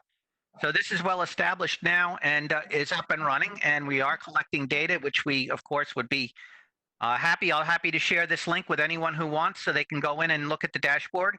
And anything that the county can do to publicize this and get people to continue to fill in the surveys, the more data we'll be able to collect, and the stronger this tool is going to become. And with that, I'd just like to say I'll turn it back over to you. Thanks very much. Dr. Unash, if you can get that link to Mr. Merrill, and Mr. Merrill, you can get that out to the members of the emergency policy group. I think that would be something that we all would like to have access to. I know I would. Okay. I believe everyone would. So if you can get it to Mr. Merrill, and Mr. Merrill can get it to us, Dr. Unash, we would appreciate it very, very much. I'll get that to you right away after the meeting, sir. Okay. Chairman Miller, can I just add one more thing to that? Yes, Dr. Osborne. Yeah. So one of the things that Dr. Unash and Mr. Merrill and myself and the College of Business at USF have been doing, along with our geoscientists, is we've been working on developing data visualizations like the ones that he just showed you. And it looks like there's the potential to use cell phone data without compromising people's privacy to create heat maps of the area.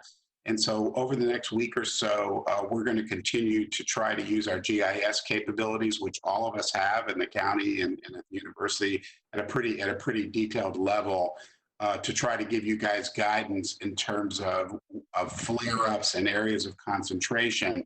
Again, using the dial metaphor, this will be a useful thing to look at over time as we see drop-offs, and then if there are flare-ups, we could send sort of like SWAT teams or public health teams to address specific flare-ups if we're able to track that better over time. So that capability is coming.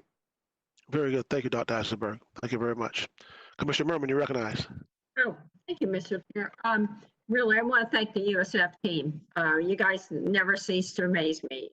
Dr. Peterson, Dr. Unesh, and of course, Eric, who I've worked with on many projects. You guys are fabulous. Do you all coordinate the assumptions you're using before you develop these models, or do you work independently? I'll let you answer, Eric.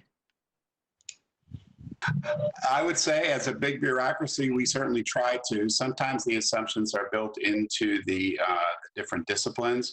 And it's a great question because we always have to be very, very careful to make sure that we're comparing apples and oranges. But during this process over the last few weeks, we have been very, very focused on making sure that all hands on deck and all telling the same story. So I think you see that in the kind of alignment that we've presented. I hope so anyway. Okay, good. The only other question I have is, of course, everybody's waiting for the governor's announcement tomorrow. And I love your presentation today, but honestly, I think what he says is going to be the roadmap that we have to follow and walk down.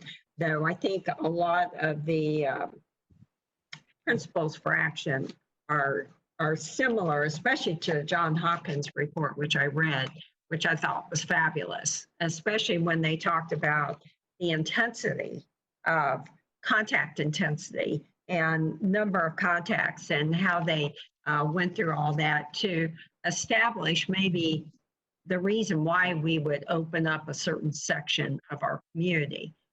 So I guess my question is do you anticipate the governor having similar principles for action, or are we just waiting to see? Are we going to like drop that into this plan that you're semi putting together? How is that all going to work? Who are you asking, Sandy? Anybody, what you? Well, I can tell you. I can tell you. Wants to answer that question. I think. I can tell you what I think. Politically charged, by the way. I'll tell you what I think, Sandy, and that is that Mr. Merrill and I talked about that at length when he pulled this group together, and we could have just sat back and said, "Well, we'll wait see what the governor says, and then we'll respond to that." But we think that these principles are going to be important regardless of what happens, and so obviously there may be some alignment challenges, but I think it behooves us to be proactive about doing the right thing, and then deal with the political realities when they come up. And we really don't have a lot of representation on the Commissioner Merman, we're losing you. I don't know why. Okay, start over. We don't have a lot of representation from Tampa and Hillsborough County on that task force, except for Dr. Curris. And of course, I have a unbelievable respect for him, the job he does with Tampa General. But I'm kind of concerned that every community is going to be different. I hope he just doesn't do a one-size-fits-all approach, because it just wouldn't work, especially when we've had such a low number of testing, low percentage of testing. Can I offer a comment, Mr. Chairman? This is Dean Peterson. Yes, ma'am, Dean Peterson, you recognize. So thank you. I think what you've heard, and I hope what you've heard, is that I think all of us together are trying to build the capacity to be responsive to whatever comes down. So the heat map you just saw, the more people that respond to it, the more accurate that will be.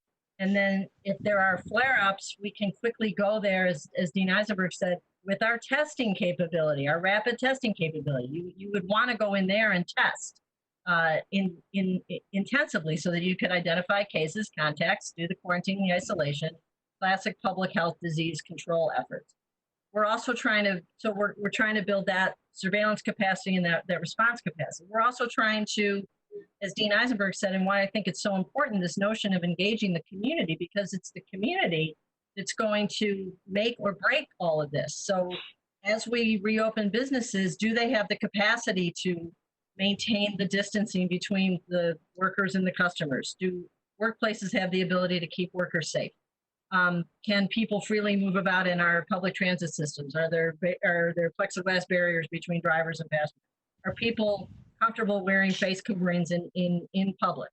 All of these, it's all of us working together that are going to enable us to keep that curve down, even as we slowly reopen. So I think that's the point of all of this, that we're all working together collectively to put in place the system approaches that will allow us to rapidly respond, but also to engage our community. So as we heard from the callers earlier, people want to get back to work. They want to open their businesses. People want to patronize those businesses, but we have to do it in a way that makes sense. And so, and that's where that Johns Hopkins report is so helpful, as you said, Commissioner Merman, because they really laid out in some very clear ways which of those sectors are easier to maintain that distancing and are safer, and maybe others need our help. So our ability to create technological solutions, physical barriers, make masks available to people, all those things are going to help us get through this, regardless of what the directives are. If we're conscious of what this community needs, then we'll get through this and keep our community safe. Thank you very much. Excellent points. Commissioner Miller, I have a question for Dr. Wait a minute, Eisenberg. Commissioner Overman, I don't see your hand up. I got others. Okay, I have others before you, so just hold on. My system is working right now. Mayor Lott, you recognize.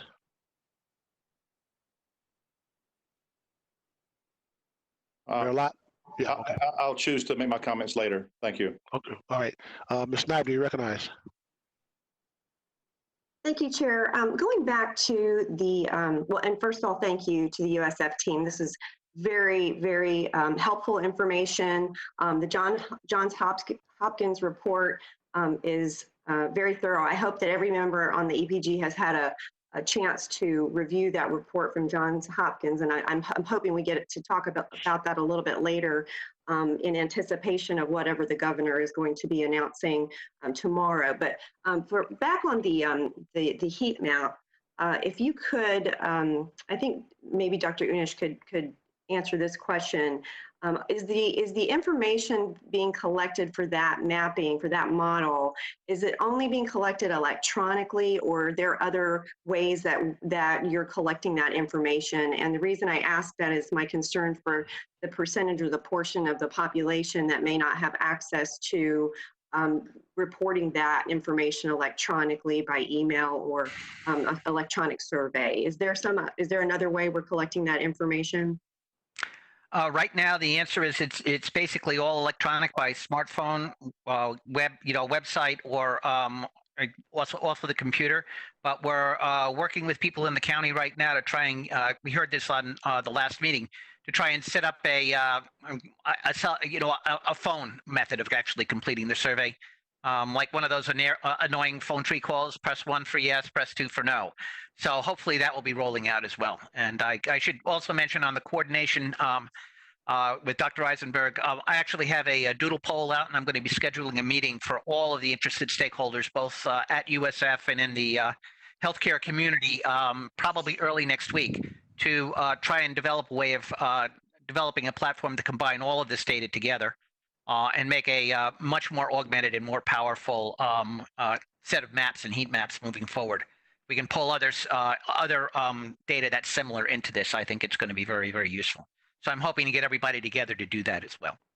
Thank you so much. I think that's critical, because I think we might be missing a portion of the population that may not have access to that, especially the older population who may not have the capability of participating in an electronic survey online or by email or by smartphone. And so that's obviously integral to making sure that your data models are more accurate. And then, and so I hope that one of the other things that was mentioned earlier was the peak. I believe was mentioned that somewhere around April 8th or April 9th is when we peaked with about 400 cases in the county. And so I'm hoping that we can foster a conversation today about some action that we might be able to take, of course, based on the governor's, whatever he announces tomorrow, but anticipating that when we get back together on Monday, being very prepared with what our order will look like if we need to discuss rescinding our safer at home order, and then taking a phased approach based on what the governor's actions are, and hopefully integrated with the Johns Hopkins recommendation for that phased approach.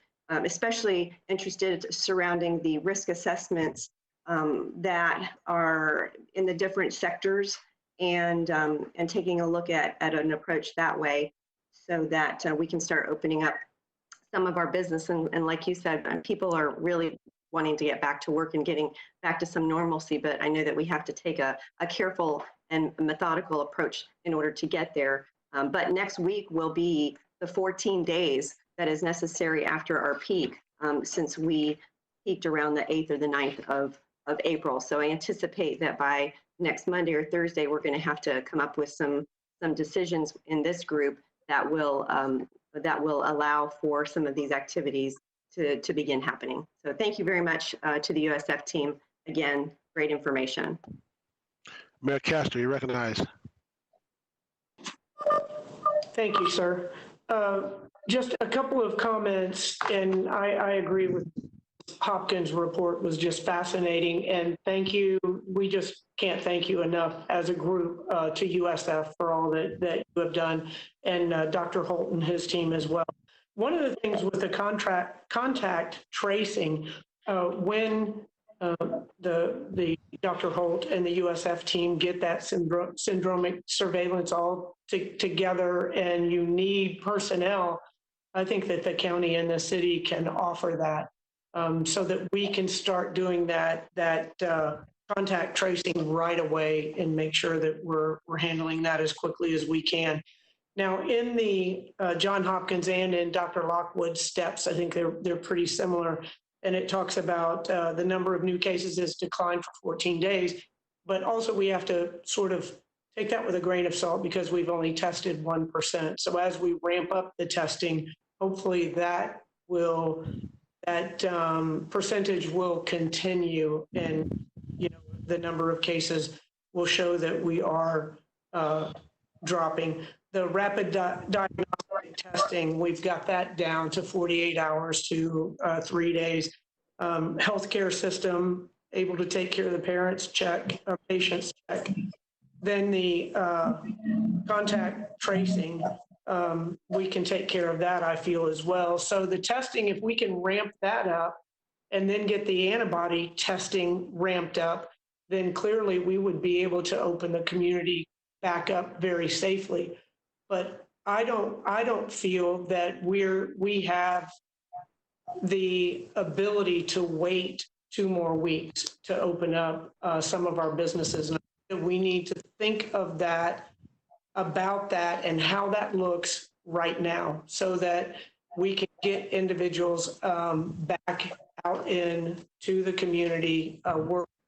And as Dr. Peterson said, we can take those steps with the social distancing, with the disinfecting steps, with the facial coverings that will allow individuals to get back out into the community in certain service provision.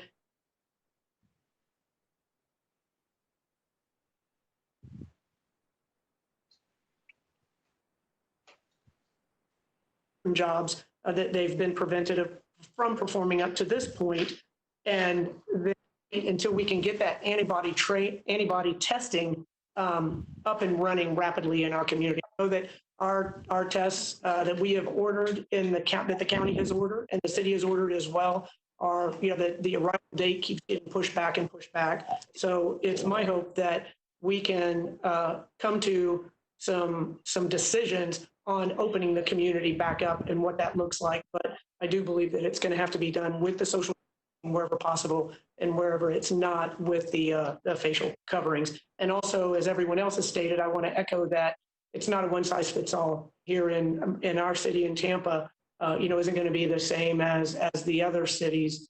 and our density is much higher, and then the ingress that we have on a daily basis for individuals to come into the city to work. So it may look different in the county than it does in Plant City or Temple Terrace and Tampa. And then also on top of that, I think that we need to have Pinellas, Pasco, and Hillsborough all looking at the same stipulations for reopening our communities so that we aren't taking certain steps that one of the other counties may not have that cross-contamination. So just my thoughts on the whole issue. Thank you. Thank you. Commissioner Overman, you recognize. Thank you very much. Dr. Eisenberg, you know, one of the things that I've noticed this week after we heard that there might be an opportunity to open back up and where we were and keep the safe at home rules in place, there were some confusion among our citizens about what the rules were. Some people thought that we had completely taken away the stay at home. So I think it's going to be critically important that we have a robust communications plan to help our citizens and our business owners know what the rules are or what the opportunities are to play a part in keeping our community safe. For example, FEMA has come out with addressing PPEs or face coverings in non-healthcare settings report that we received the other day. If people recognize that the way we're going to be able to open up businesses and have put people to work is being able to do the social distancing and being able to provide facial coverings for their employees so they can keep their employees safe, you know, then if they can start getting ready for that, we can put out a call to seamstress all over the country, all over the county, to make facial coverings so that we're not hurting our healthcare professionals that absolutely need the official PPE covers to stay safe. But we have to be clear. If the people that spoke earlier today say, well, the governor's opening the state tomorrow, we find ourselves in a position where we're fighting an uphill battle of confusion. And it's that confusion that unfortunately is going to cause a massive spread of this virus. So I think we need to be very clear about where we're going before we start saying, well, we're going to do this next week. Because we are not ready for that based on the core state preparedness responsibilities outlined in the White House plan, as well as in the Johns Hopkins. So can you offer us some assistance on how we communicate with our communities and business owners to help them get ready for this so that they are best positioned to know what they will need to do in order to open their businesses? And I'll close there. Absolutely. Chairman Miller, if I could respond. Yes, sir. That I very much would welcome that opportunity. I also think, Commissioner Overman, that people are very motivated at this point to do the right thing. I think the challenge of this from the very beginning has been one of mixed messages and rumors and things like that. And so I see myself as working hand in glove with Leanna and the communication team to try to really push out not just FAQs, but engaged conversations where we can clarify again and again and again that this is what we know, these are the rules. The challenge, of course, is that they don't stay the same. They evolve over time and things happen. And so it's not like something you could print on a note card and pass out and have it be, remain the same. But we're going to do the best we can to develop a crisp and concise message. And like I said, I think people are desperate for that level of certainty. And I think we're going to give them as much certainty as we can. Thank you, sir. Mayor Lott, I see your hand. You want to make some comments now? Yes, thank you, sir. I really enjoyed listening to everyone's comments. It seemed like we're heading in the right direction, and I love Mayor Castor's comments as well about we need to get open now, and but obviously in the proper way.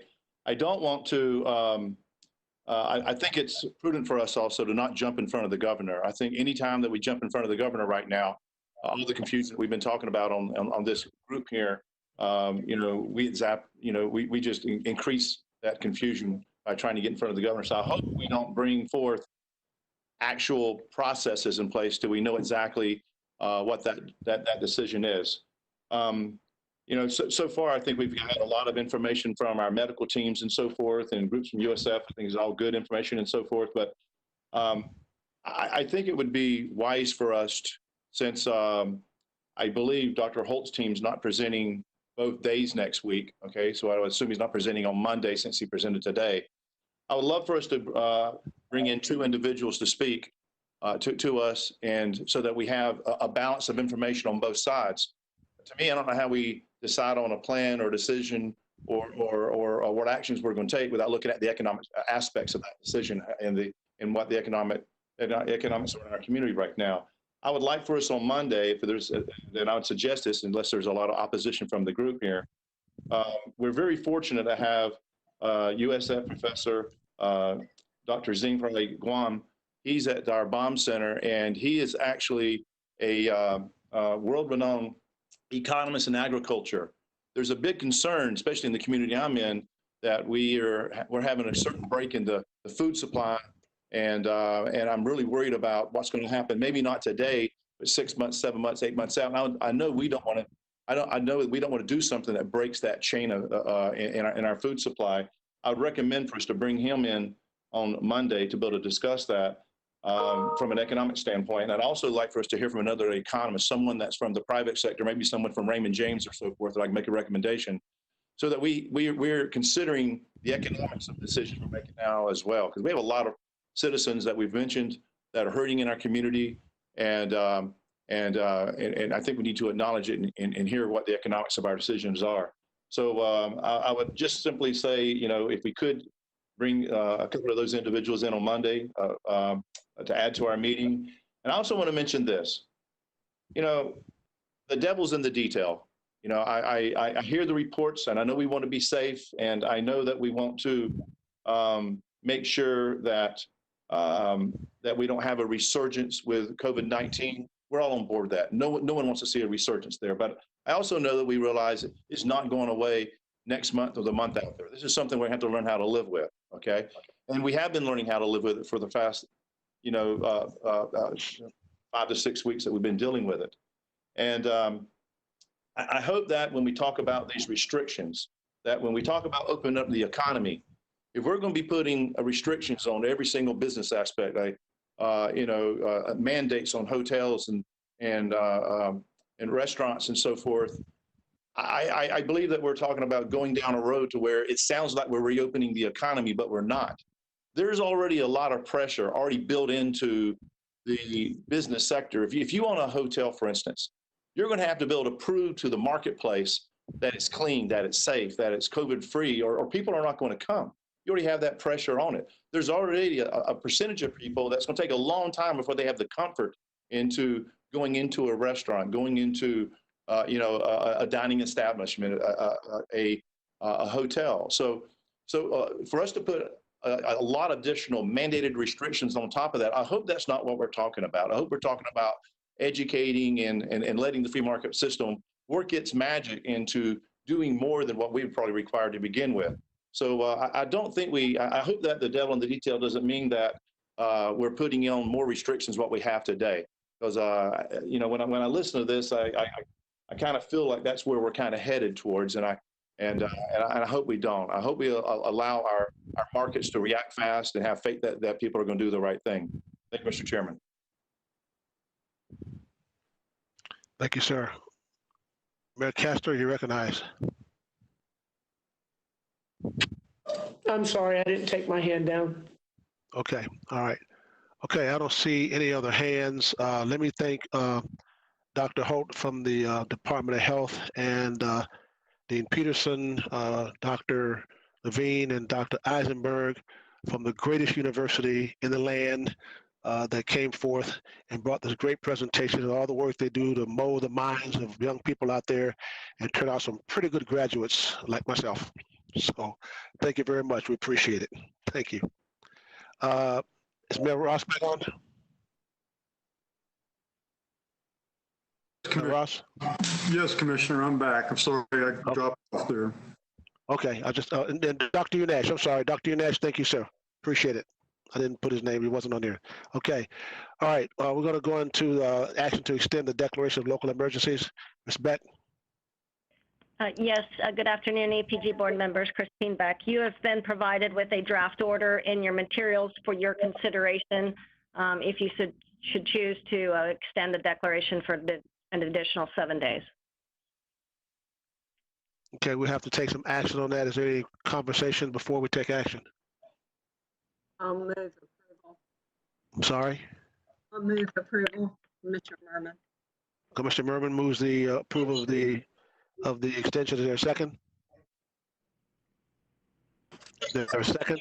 Second, Mayor Castor. Okay, we have a motion by Commissioner Merman, second by Mayor Castor. Is there further discussion? Commissioner Miller, this is Andy Ross. Yes, sir. You recognize. My raised handing is not working there. I wanted to ask Christine a couple of questions, if that's okay. Yes, sir. You recognize. Okay, Ms. Beck, I have a couple of questions. In the interest of time, I'll ask them both together if that's okay. And I dropped off for 3 or 4 minutes, so if you've been over this, I apologize to everybody. But 2 questions. One involves our current stay-at-home order, safer-at-home order, and I ask this for some clarity, both for my sake and for the public's sake. And I thank Mr. Merrill for kind of mentioning this earlier in the meeting. But as I understand it, the entire state is currently under the governor's safer at home order, so that all the current restrictions that are in place are pursuant to that order. Now, it is true that there's a local order in place also, but that local order mirrors the same language as the governor's order. So if we did rescind that order today, it would have no effect whatsoever on anything because we're still under the governor's order. So my question for you at the bottom of all this, there is a question. My question is are there any ways in which our local order is more restrictive than the governor's order? That's my first question. My second question is, when the governor begins to incrementally ease restrictions across the state and open up certain types of businesses and permit certain types of activities to resume, what's the mechanism look like for that to take effect in Hillsborough County? In other words, do we have to meet and scale our local or discuss scaling our local order back to reflect those changes in order for them to become effective? Or do they become effective when the governor orders them? And the reason I ask this is, what are the advantages and disadvantages of us having a local order in place that is essentially the same as the statewide order? Is this still necessary, or are we creating an unnecessary order here? And those are my 2 questions. Yes, sir. Let me try to respond to those in order. The first one being whether our local safer at home order was more restrictive. And I would say, no, it was not more restrictive. In fact, we had tried to allow a little bit more latitude with the non-essential businesses. However, when the governor's order came out, that superseded our order in terms of any, we could not be in conflict. And so the governor's order is the controlling order. And your second question, I think, was whether what happens with the governor's next steps and how will it affect us locally. And unfortunately, until we see what the order looks like, it's going to be very difficult to give a detailed or proper response to your question, because I've heard, I don't know how it will be rolled out, but there is a possibility that the statewide order could treat different regions of the state differently or different counties differently. You may recall that there's been a number of orders issued by the governor that only apply to certain counties, such as Dade and Broward and Palm Beach. So really, until we see what results from the task force recommendations, which, as I understand it, those are due tomorrow, and then what that results in terms of an order, it will turn on whether there's language that allows leeway in different communities, or if he's going to mandate certain aspects throughout the state. So I'm not sure if I answered everything, but if I didn't and you clarify, I'll try to do it again. No, you did fine. Thank you, Ms. Beck. I appreciate that. Thank you. Ms. Stively, are you addressing the motion? Yes, I believe so. It is a question for Ms. Beck with regard to the order. So yes, Chairman, if I might have the floor. You recognize. Thank you. So last week, or the last meeting, you mentioned a little bit about potential latitudes that we might have within our county compared to the order from the governor. What would be an example of some of the latitudes that we do have, knowing that even though the governor's orders does have apparently more restrictions to it, that there were some latitudes, or could be some latitudes in Hillsborough County? Yes, Ms. Snively. The latitude that I was referencing is directly related to the document that was produced by the governor's office that was titled the FAQs, that was trying to help understand the intent of the executive order number 20-91. And specifically, it had a question and answer that said as follows: are local authorities allowed to adopt requirements directly on businesses, operations, or venues, including buildings, beaches, and parks, that may be stricter than the governor's executive order? And the answer was yes. And so what that was, how that was interpreted widely behind the state or throughout the state, was that local jurisdictions could, for example, close beaches. And you can extrapolate that if they were allowed to be stricter and close the beaches, they then could also open the beaches when they deemed it prudent. So while the governor's order is very specific and cannot be superseded when it comes to essential activities or essential services, and where the governor also made it very clear that if you are a non-essential business, that you must close your physical location. That was part of his FAQs as well. He also provided some leeway when it came to things such as beaches and parks. And so what would it look like if that is something that we wanted to do, as far as changing our order, would we need to modify our order in order to, for example, reopen some parks or beach areas for ELAPs? Would that be something that we would need to modify in our order and then subsequently vote on that separately? Ms. Snively, as I looked through all of our orders, and we do not have an order that I could locate that specifically addresses such things as our parks or beaches.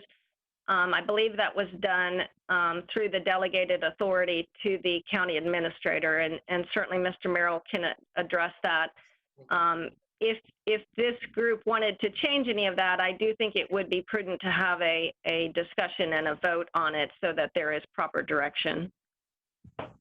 Okay, and I'll end there because this is turning into a different potential agenda item for next week, I think. So thank you for the information, Ms. Beck.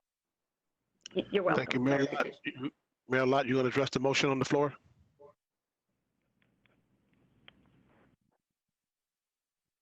Mayor Lott? You there, sir? Okay. I have a question for Ms. Beck, if you don't mind. To the motion, yes, you recognize. Ms. Beck, is there any reason why we should keep the safer at home in place right now versus what we have under the governor's order? Is there any tangible reason why from a legal standpoint? No, sir. If you recall, when we first were grappling with how to address the governor's order, I believe the group just understood that we would be interpreting them and would recognize that the governor's order superseded our order. But if for any reason you didn't want to have that order in place, I don't see what would be lost if it was not in place, because we are following the governor's order at this time. So basically, we have an order in place for no reason. Is that correct? It was done and it was left in place. If you choose to take it, rescind it, that would be your prerogative. Thank you. Another question. If the governor, for some reason, came out with a new order tomorrow and let's say he made certain decisions, but then we have our current order in place and it was more restrictive than his and he didn't preempt us, what would happen in that situation? Typically, you would read them together, and if the governor's order is controlling, or if our order is in conflict, then it is not effective. I think the legal interpretation would be that the governor's order would control. Thank you very much. Commissioner Merman to the motion. Thank you, Mr. Chair. And Christine, I really need for you to say this because it's important. I mean, even as we talk, I'm getting these emails. The governor's order is less restrictive than ours. People do not understand the governor preempted all other stay-at-home or safer-at-home orders. His order is the predominant order. Is that correct? That is correct, and that is a reading from both the order 2091 as well as that subsequent order that came out, number 2092, and it reads as follows. This order shall supersede any conflicting official action or order issued by local officials in response to COVID-19. So as a result of those two, the governor's orders have been the controlling orders. The other comment I want to make, and goes to Ms. Snively's comment. And Mr. Merrill did take that action. That is not in our order, the parks and beaches, right? Or is it? I could not find it in any written order. I think it was. So I think that's another education and information item that we can get out to the public, that was an action taken by our administrator. And I can, as a county commissioner, I mean, this is definitely a county commission item, and not for any other government. Now, I know Mayor Castor has her parks, and I'm sure the other mayors have their parks. But honestly, we closed our parks because I looked into it because people were congregating and going against the CDC guidelines. So, Mr. Chair, I mean, it's not to be addressed right now because we're on the declaration of a local emergency order, but I would like to be recognized for a motion after we dispose of this item. Okay, I will recognize you, and we have gotten our discussion way off base. Ms. Beck, we're just basically now taking a vote on extending the local emergency order to allow this body to meet. Am I correct? Correct. Okay, and this is, you all got off base. I didn't interrupt you. If we were in kind of commission meeting, I would have ruled you out of order, but I didn't do that. So we have a motion by Commissioner Merman, second by Commissioner, I think it was right, by Commissioner Merman, second by Commissioner Overland to extend the declaration. Well, I'm sorry, okay. To extend the declaration of local emergency. Seeing no further discussion, please call the roll. Miller? Yes. Overman? I'm sorry? Overman? I'll come back to you. Merman? Yes, yes. Cronister? Yes. Castor? Yes. Ross? Yes. Lots, Yes. Snively, Yes. and Overman. Yes. I heard a yes. Motion carried 8-0. Okay. Now we're going to into EPG discussions. Commissioner Merman, you recognize. Thank you, Mr. Chair. And I know there's been a lot of discussion, especially with our offices, about opening up parks and beaches. That was not a part of our safer at home order.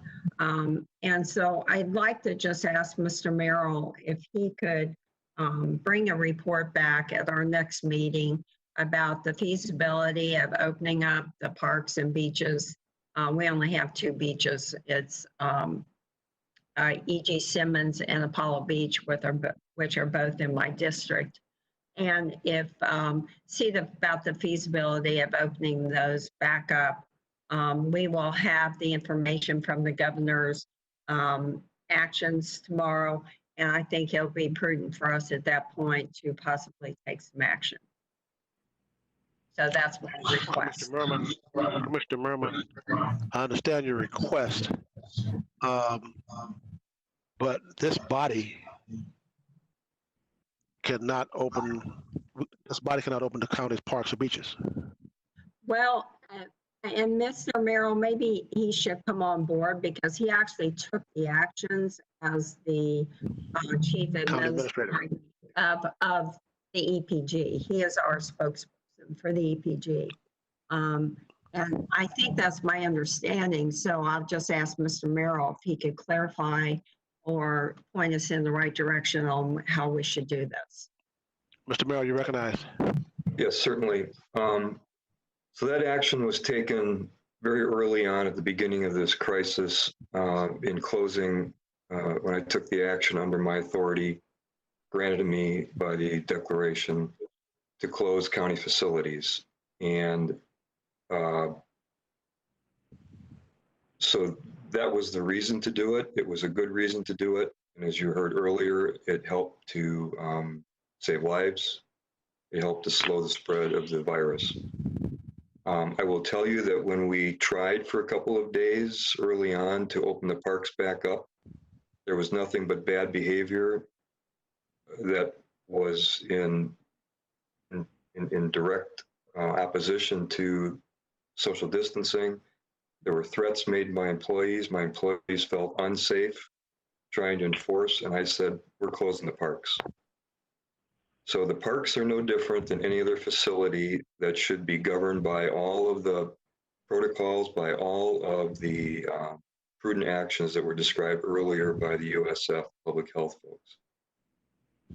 I think once the governor issues his order, everyone will be clearer about how we're going to approach an opening or reopening. And my position is that unless the group wants to overrule my decision or the county commission does, that we wait until there are guidelines in place, either through the governor's order or through this group, that would apply to parks as well.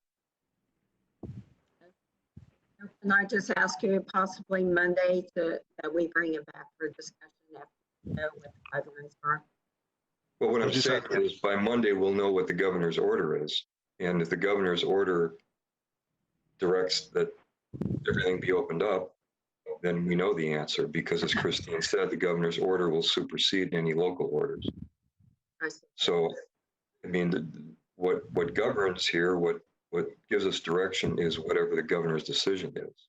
And then from that, you all can make whatever decisions that you want. Would the EPG make the decision or the? Well, I guess that's a question for Christine. It depends on what the governor's order says. If the governor's order allows leeway for local jurisdictions, my opinion is that parks are no different than any other facility in in that respect, and that if the EPG is going to adopt some phased-in approach to reopening, that parks should be considered along with all other facilities, unless the EPG takes an action to carve out parks and allow the county commission to deal with it. Okay. Okay. So we'll bring it back for discussion on Monday when we know more. I know exactly. people are chomping at the bit to just get outside and recreate. And I noticed in the Johns Hopkins report, it does have parks, beaches, walking paths, trails. Our parks are low intensity contact, low number of contacts, low modification potential. So I think it's one of those that they feel are a lower threat, but I understand what you're saying. I mean, we cannot have our staff threatened. We cannot have, people congregating and not applying the social distance rules and going against the CDC guidelines. So I guess this is going to be one of those issues that we're going to have to carefully look at. Well, and so we did look around at our neighboring counties. There's not unanimous position on this. So not every county has decided to open up their parks or their trails. Some of them are taking a more surgical approach. So until today and until this week, this group, the commission, the county, or the community, and I didn't have the benefit of the data that you heard today about where we are. I certainly wasn't going to take an action to put my staff and the community at risk without having the benefit of the data that you got today. So that was my reasoning, that was my approach, and I stick by it. No.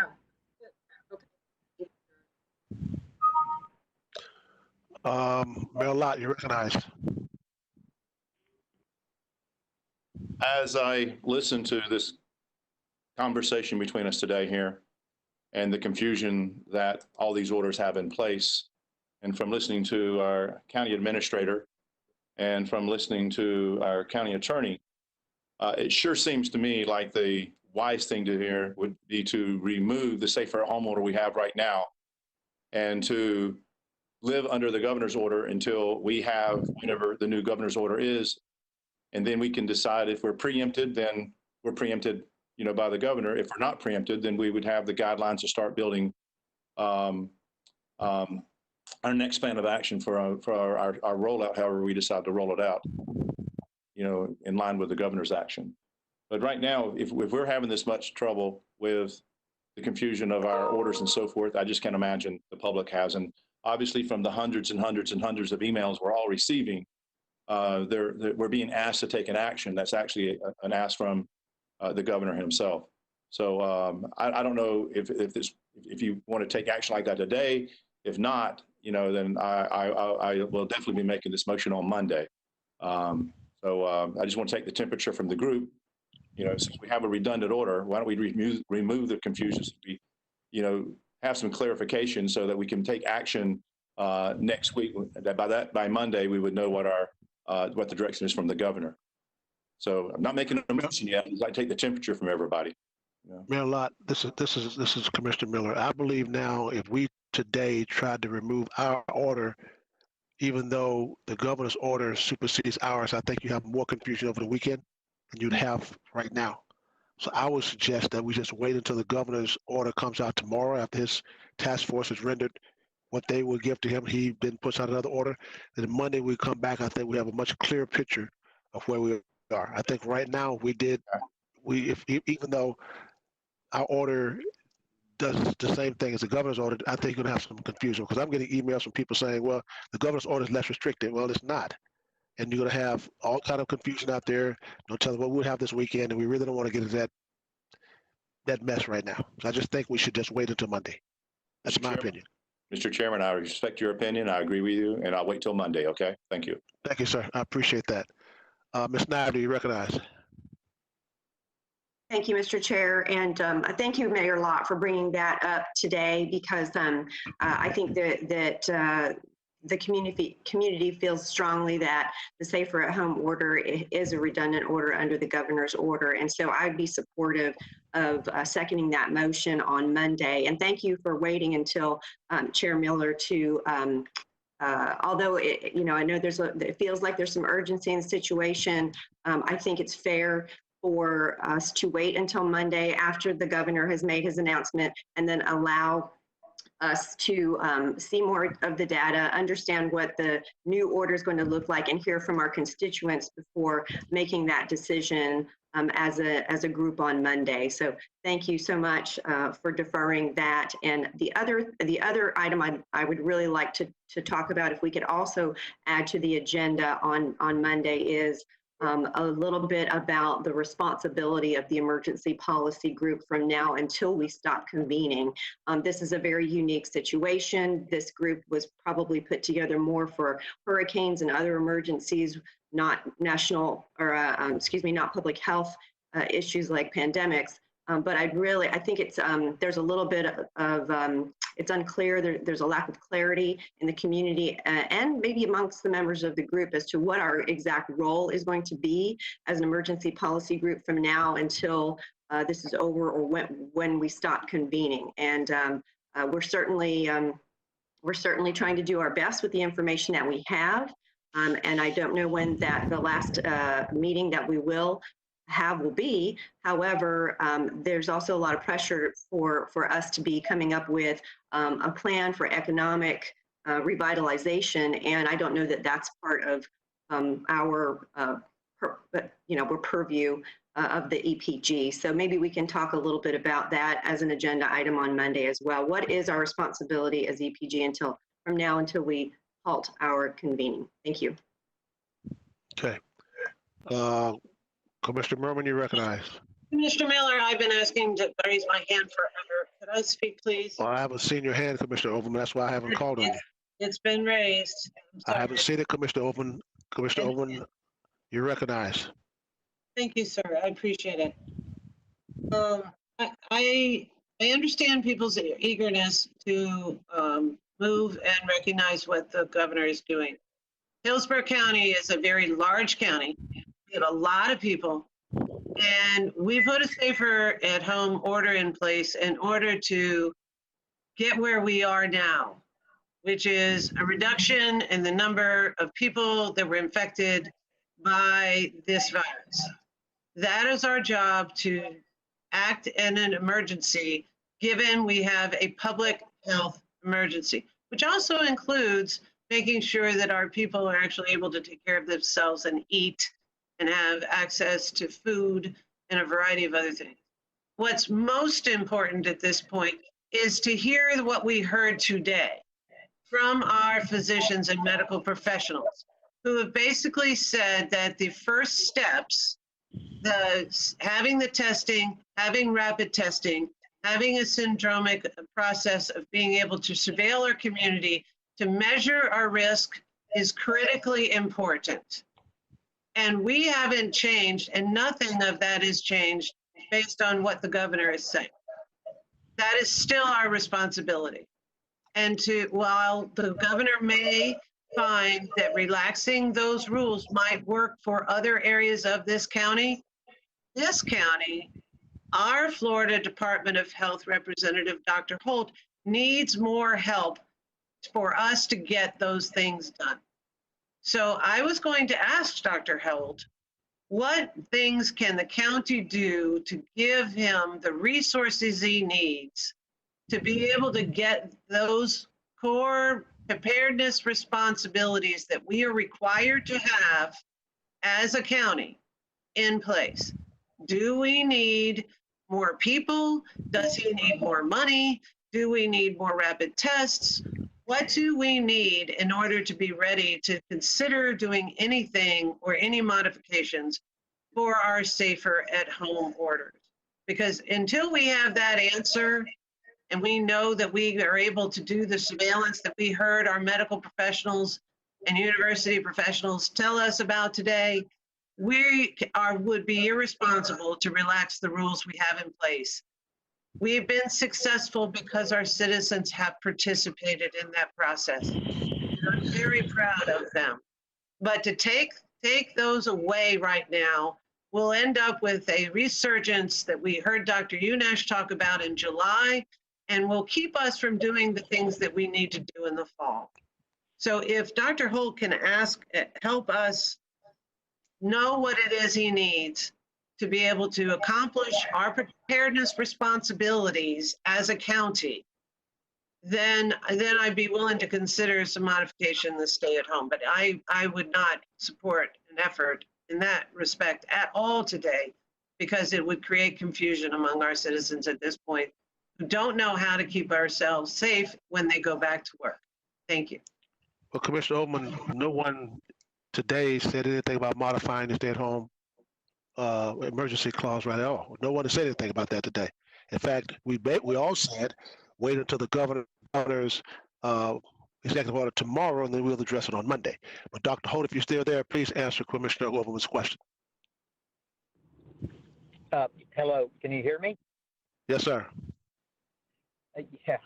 Again, I think it's been a long day, and I don't mean to be flippant. I haven't been asked that question in 20 years.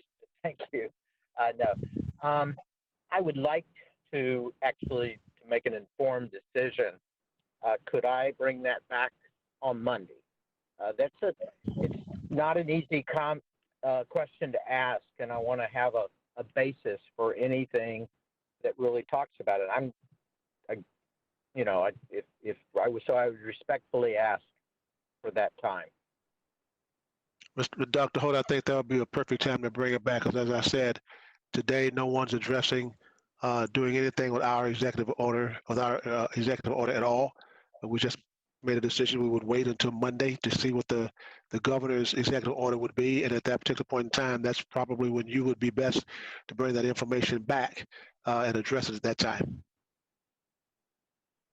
Yes, sir. Mr. Merrill, I'm sorry. You gonna say something, Dr. Holt? I just said I will. Okay, thank you. Commissioner Merriman, you recognize? No, I took my hand down. Commissioner Overman, you recognize? Okay. I don't see any other hands. Does anyone else wants to address anything at the meeting today? Anyone else? Mr. Merrill, is there anything you want to bring forth? Nothing else from us, no. Okay. Mr. Chairman. Yes. I have to do this. I'm getting texts from different people telling me to wish you happy birthday online. So from all of us and from the community, we love you. You're doing a great job. You're a wonderful leader. Happy birthday, sir. Thank you very much, Merlot. I appreciate that. And remember, folks, I'm a very senior citizen now, so we start talking about putting things in place. Remember that. I appreciate it, Merlot. Thank you. Thank you very much. If we have no other business to come before us today, I ask everyone to have a great weekend. Stay safe. And we'll get back together Monday at 1:30. See no further business. We'll adjourn.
People with asthma may be at higher risk of getting sick from COVID-19.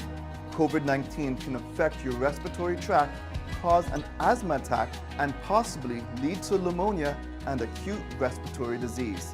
The best way to prevent illness is to avoid being exposed to the virus. Take your asthma medicine exactly as prescribed. Talk to your healthcare provider, insurer, and pharmacist about creating an emergency supply of prescription medicines such as asthma inhalers. Make sure that you have 30 days of non-prescription medications and supplies on hand too, in case you need to stay home for a long time. Please visit floridahealth.gov and the CDC websites to stay informed.